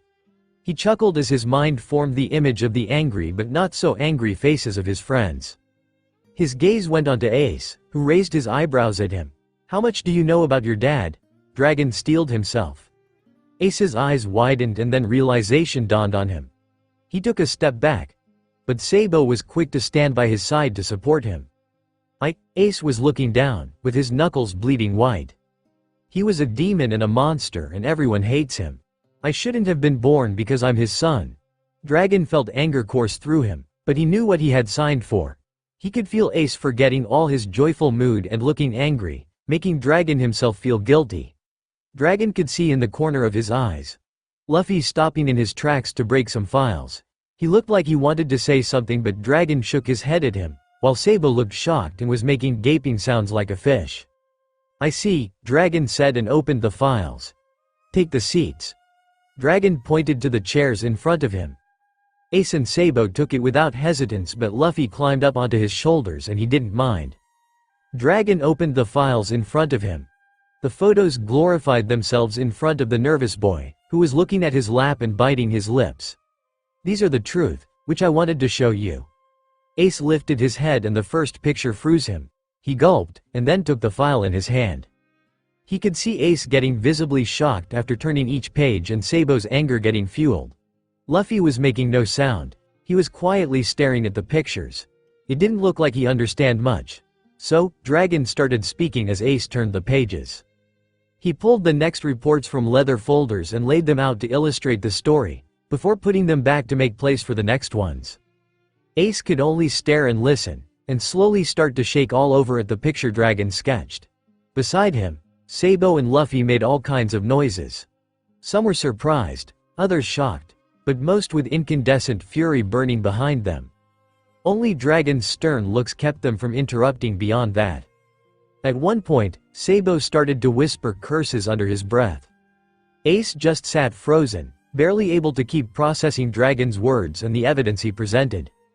Each page in the folder revealed exactly how, when, and how badly the world government had twisted the people's views and spread the lies about the Pirate King, a man who was nothing like the government depicted. As each page was turned, Dragon uttered the exact stories which had happened. He told the kids about how the government falsified the information. He told them how his father freed the civilians from the tyrannical rulers of a country, how he rained destruction for the sake of his crew or in defense of innocence, which got twisted till it was made clear that he was the actual villain who was the cause of the fights, when the real threat and the cause had been the Marines themselves, who had been willing to kill innocents just to capture a few wanted men. He told them all about the war in God Valley where he and Garp fought together with the Rock's pirates, but the whole incident was covered up by Marines claiming that they were the ones who were responsible to eradicate the most heinous crew in the world. He told them and showed the articles which showed how Roger's roles had been completely erased and denied as if it didn't matter that he was one of the hands which helped the Marines to remove S. He presented all the examples where Roger was framed when in reality he was only protecting his crew and the innocents. He showed them how the whole world, the innocents, had been lied to. He didn't deny that Gold D. Roger was monstrously strong, even without a devil fruit. He told them about his devil luck, which always made him the center of trouble, but he would always emerge victorious and more strong. He added how his luck was like Luffy, who kept on attracting trouble, wherever he went. He told them about his horrible temper, like Ace himself, which was quick to catch fire and made him a devil incarnate when his loved ones were threatened. He told them how he never cared about people's opinions about him when he knew his loved ones didn't give a shit about it. He told Ace that he had never been some sort of evil demon, a curse upon the whole world. He told them about Kaido and Big Mom, who are far too evil to be considered demons, far too evil to suit the falsified names given to Roger. He told them the sole reason why he was given all those monikers. He told them how the world government wants to erase anybody stronger than them. He told them how Roger had reached the One Piece and had known the whole Void Century, which gave him the place in their hit list. When Dragon mentioned that he could feel Luffy visibly flinch and then frown, but he will keep it for later. He told them how that knowledge possessed a threat to the very existence of the world government, making them shout in the newspapers that Roger was a demon in his blood, which according to them was cursed, should never exist. He told them how his sworn brother was just a man, who had lived his life however he wanted and bore the consequences with a smile on his face. He told them that he lived with freedom and only wanted to be free and have lots of adventure. He told them how he had never expressed his desire to conquer anything. Ace's world is titled on its axis. Ace felt sick from the sudden information. He had been told by Luffy that his dad was a good person, but he always thought that he was trying to coax him, trying to make him feel better about himself. But he had never considered that he was speaking the truth and the world which he was living in was constantly lying to him. Dragon told them about the horrors of the celestial dragons. He told them how they praised themselves with cruelty and did things for which they should be executed. He told them the darkest realities of the world government. He told them how the Marines would turn a blind eye to the innocents and protect the system, how they would eradicate anyone who came in their path. He told Ace about Nico Robin, who had a similar fate to him. She is being hunted for the knowledge she possesses. She is being hunted cause she could read the poneglyphs. Dragon saw Sabo and Luffy getting angry with each sentence he spoke. He could Ace get a horrified expression at every word. He told them how some high-ranking Marines would abuse their powers and hurt the innocents all for fun. He told them that those people were the actual devils, not Ace's father, not any other innocents. I am considered as the worst criminal in the world, a monster, who shouldn't exist. Only cause I face the government face on. Only cause I want to protect the innocents and remove the corrupt system. But the Revolutionary Army and the people who know me, know the truth. To my comrades, I am a savior, not a monster. But to the ordinary civilians, we are criminals. Dragon let a ghost smile spread on his face. Whose opinion should weigh more, your friends or the world's? Dragon observed the boys. Luffy was sitting on his chair now between his legs, listening to each word with full attention, and Sabo was gritting his teeth, his mind and heart wanting for seeking revenge, and Ace, he was frozen. Never take someone for what have bitched them with your own eyes, not by someone else's. There are many sides to a person's story, some untold and some told. Some good and some evil. But it's you, who needs to decide what you want to see, and hear. Dragon locked his gaze with that of Ace's. I can tell you this, Ace, your father was a man of adventure, but he was framed and shown to the world as evil. The only curse you bear is the world government's obsession with your father, the man who made the 5 elders cower in fear. Dragon looked at Ace, finding something. He wanted to know if Ace was okay. But his trembling hands and shaking body made Dragon feel bad. See Ace. Dragon stood up from his seat and placed Ace on his lap. Ace let out a squeak but didn't deny the comfort. The stronghold made him feel at home and he wouldn't deny that he felt warm. You are not a monster. Your existence is not a sin. You deserve to live as much as everyone in the world. Dragon wiped the tears falling from Ace's eyes. Ace was crying. He was just told with proof that his entire life he had been told a lie. His old man didn't deserve all the hate which Ace gave him. All of it. West was Jew. Saint Ali. Ace couldn't even recognize his voice. His voice was so broken. Luffy hugged Ace, giving him his warmth.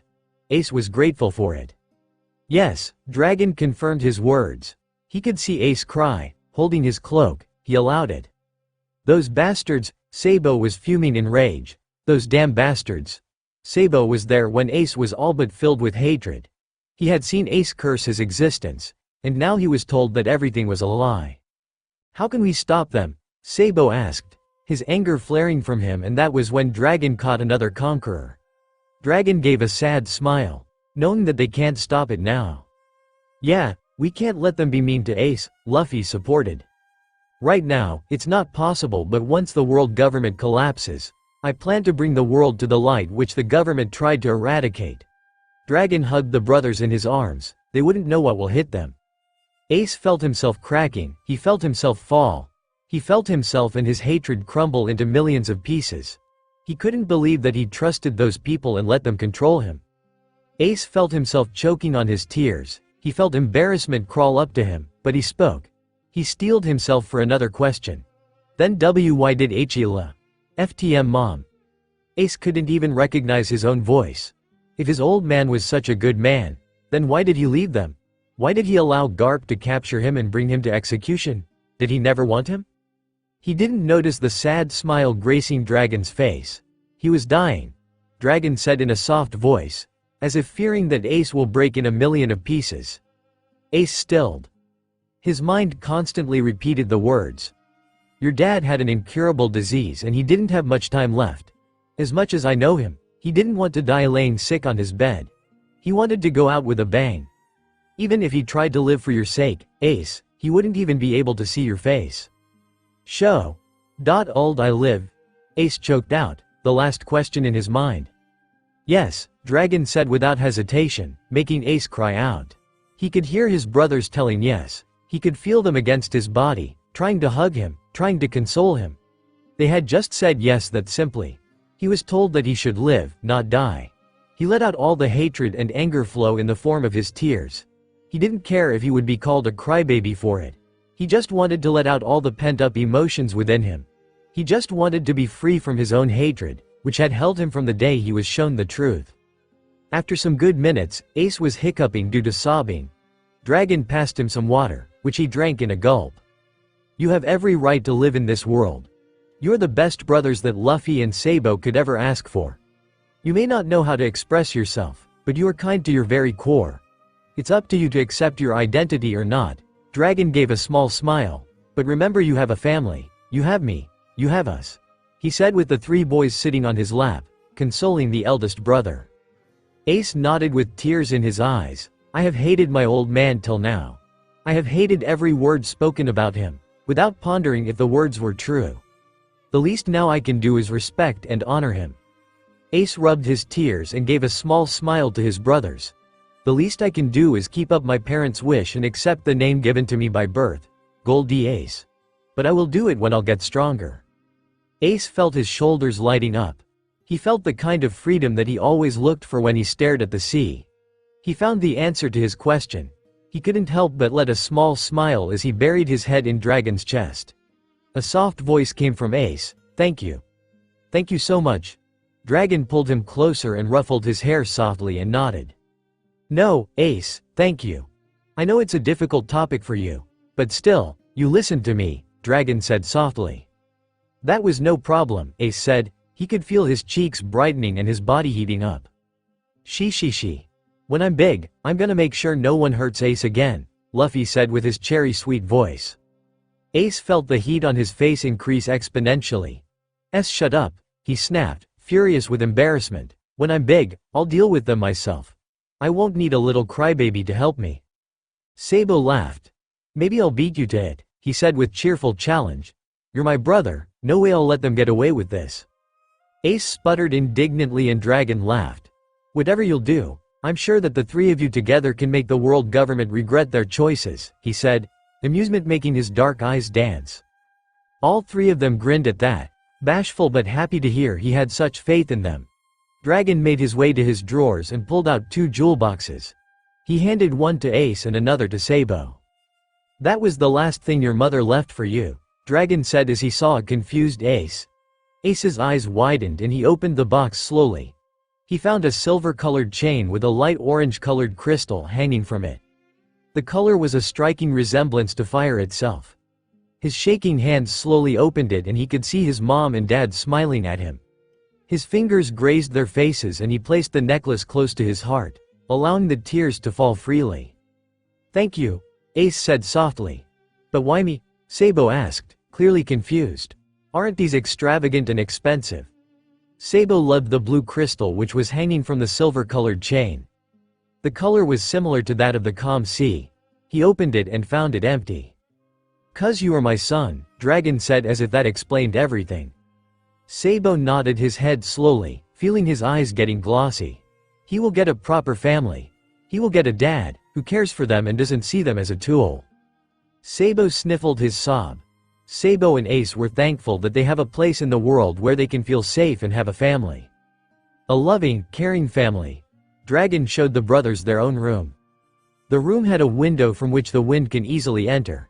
The room had a big king-sized bed, which could easily take in the brothers. First he had thought about separate beds, but he was reminded quickly that the boys wouldn't want it. In the corner were 3 desks, stuck to each other in shelves, where several books lay neatly. Some navigation, color books, books about the Grand Line, etc. The brothers' eyes widened with excitement as they jumped onto the soft bed. It was Ace's first time to sit on an actual bed. It was so soft that Ace was already feeling sleepy. Sabo felt himself smile after getting an actual bed after 5 years while Luffy bounced on the soft fluffy bed. "Thank you," Sabo and Ace together said, making Luffy repeat it too. Dragon chuckled and observed the kids. He saw them look at the room with eyes filled with awe and wonder. But he had other things to do too. He sat on the bedside and looked at the boys. "You guys need to have code names," Dragon spoke, making the boys turn toward him in confusion. "If you want to go for missions." That got nods from the brothers and an adventure from Luffy. Dragon looked at the brothers. "Any idea what you want to choose?"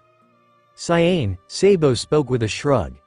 Ace raised an eyebrow at that and Luffy's smile widened. Dragon smiled.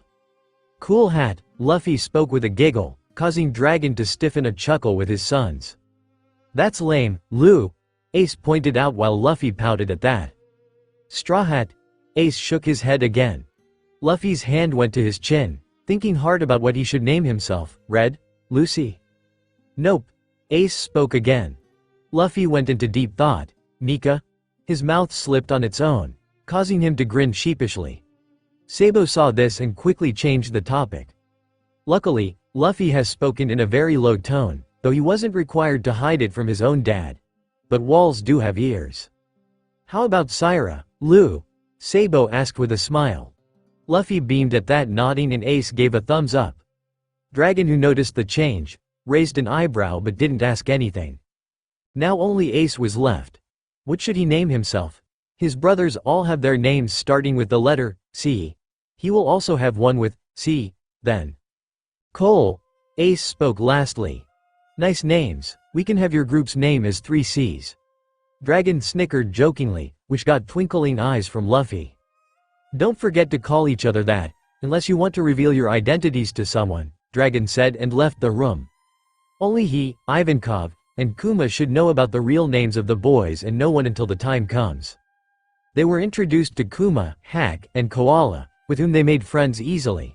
When Kuma saw the 3 boys fight like monsters, he took his words back. They could really pack a good punch. Their teamwork was excellent. It looked as if they knew what the other brother will do, without even seeing. Dragon was training them personally and he could see their developments. All those 3 little monsters had Conqueror's Cane. They learned hockey with little effort while the smallest one, Luffy, had an affinity to hockey as if he was born with it, and it was confirmed when they were taught about Conqueror's hockey when Sabo and Ace told them how many times Luffy had used it. They looked like the exact definition of force of nature. When those 3 ganged on someone, that person would have to regret it and the watchers would feel pity for the person. The dragon claw attack which he taught the three was already breaking stones. He was impressed by their strengths. But he would pity the people who didn't hear his advice on challenging the monsters, and took them as a joke. Those guys would always receive a broken bone in present. He was more impressed when he saw Sabo, the blonde, getting information in his head as fast as Storm. He could see the hothead becoming more and more polite after his every session with Ivankov. It didn't take the brothers even half a year and they were already good at hockey. To his surprise, Ace was best in observation hockey, which seemed shocking, cause he was a hothead and had a little attention span.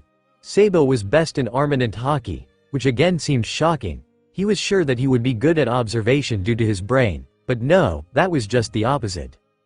Then comes the youngest one, who was best at conquerors hockey. He was surpassing his brothers at a fast rate.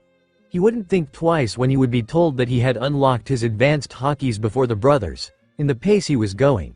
It was almost amazing to watch the brothers pull out impossible from their hats. It was their first mission in the years they had spent in the Revolutionary Army. Their first mission after 3 years of training. All they had to do was to infiltrate a Marine base and gather their important folders. They were even allowed to create a ruckus, but in one condition. They were not allowed to give up their real identities.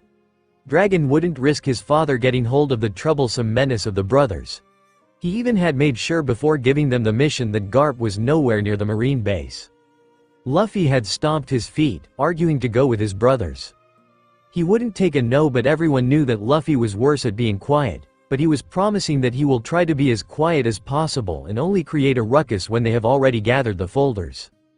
Dragon sighed, but he knew he will be safe, but still, they were kids. They weren't even qualified to go for the missions, but they were stronger than anyone in the army and he had seen them getting antsy for a good fight.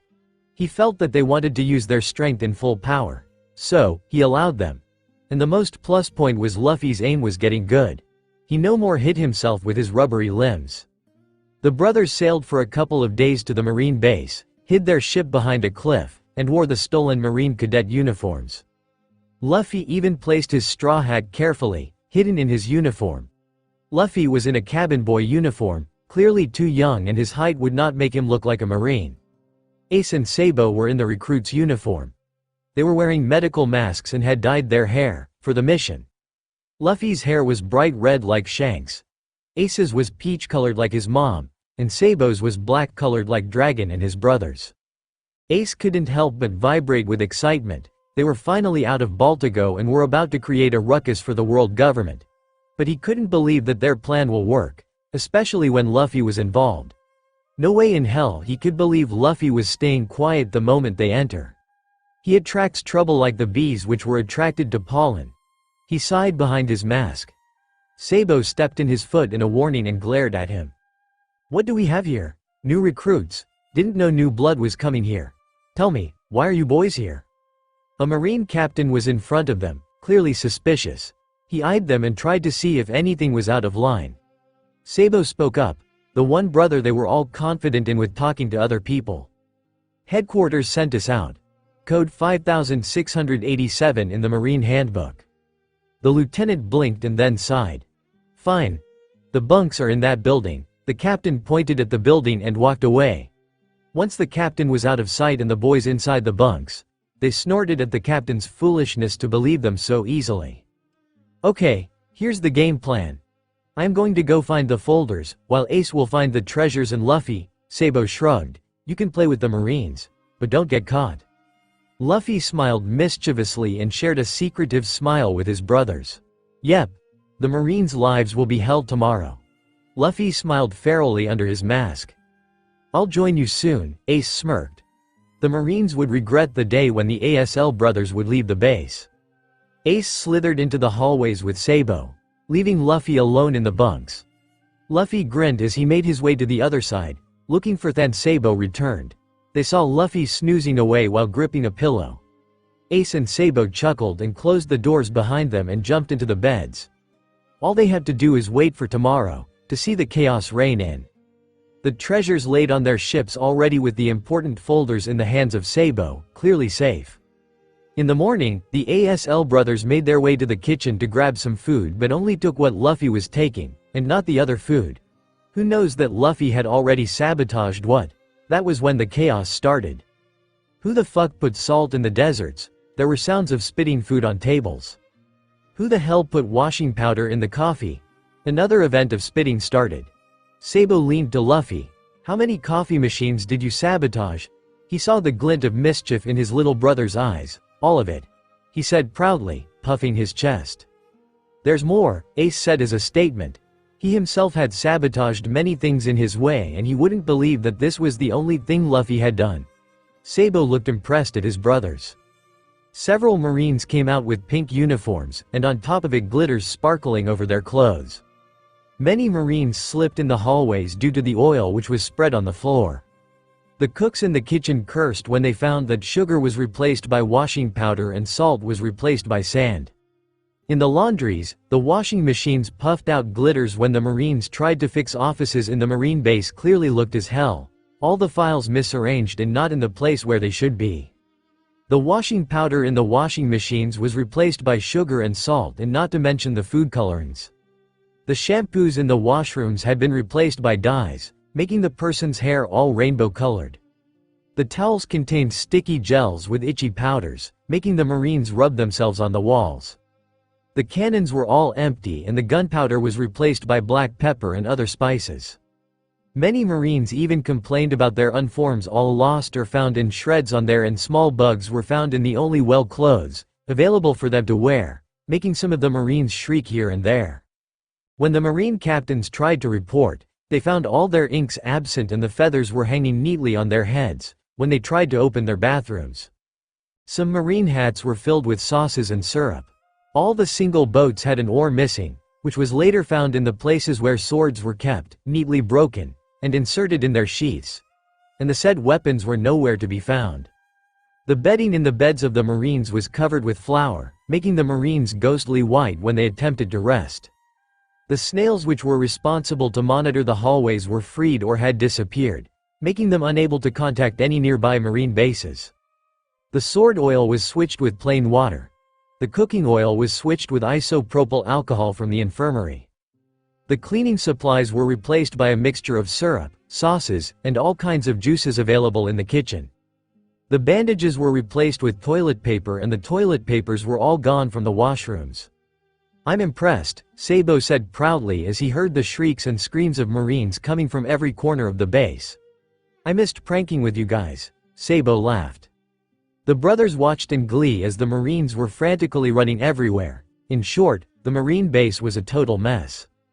Dragon looked impressively at the three brats which were standing in front of him. They have again destroyed another Marine base in the Grand Line and have brought all the important doents and treasures from it, and even the weapons. He laughed as he got the report from Sabo about what they have done. Seriously, these kids are pranksters.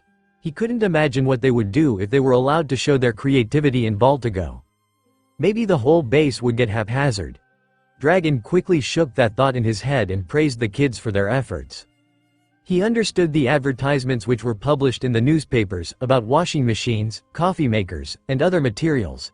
He couldn't help but laugh as time passed. Almost most of the Marine bases were left in destruction, and the Marines couldn't explain a thing that was happening.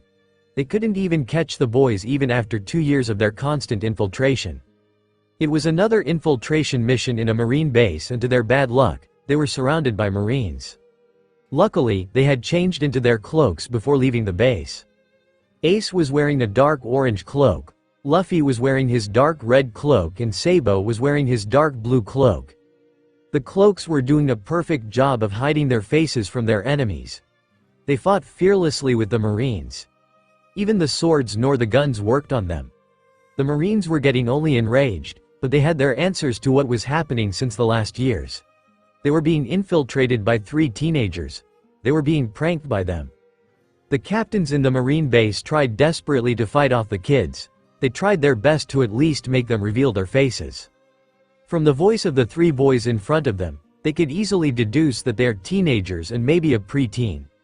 2 voices were cracking in between sometimes, letting them interpret that they were around 15 or 16, and one voice was way too childish, and according to his height, he looked as if he was an 11 or 12-year-old kid. But their strength could surpass even a Marine captain, and they were sure of that, by the way they were easily defeating them. Kicks and punches were exchanged, and it seemed as if the boys were playing and toying with the Marines, making the Marine captains feel enraged. They didn't stand a chance against the three monsters and fell to the ground after minutes of fighting. Their bodies were all sore and beaten up. When the last Marine captain was about to drift into the abyss of unconsciousness, he caught their names. The next day when Dragon was given the newspaper, Dragon stilled. He saw the wanted posters of the boys laying in front of him. Not that anybody knows who they are, but it didn't help him to relax. Ivankov, who saw that, raised his eyebrow. "You know them?" Dragon wanted to laugh, but the situation didn't allow him. "Have you got any information from my sons?" Dragon asked instead, to which Eva sighed and nodded. "They will be here by noon."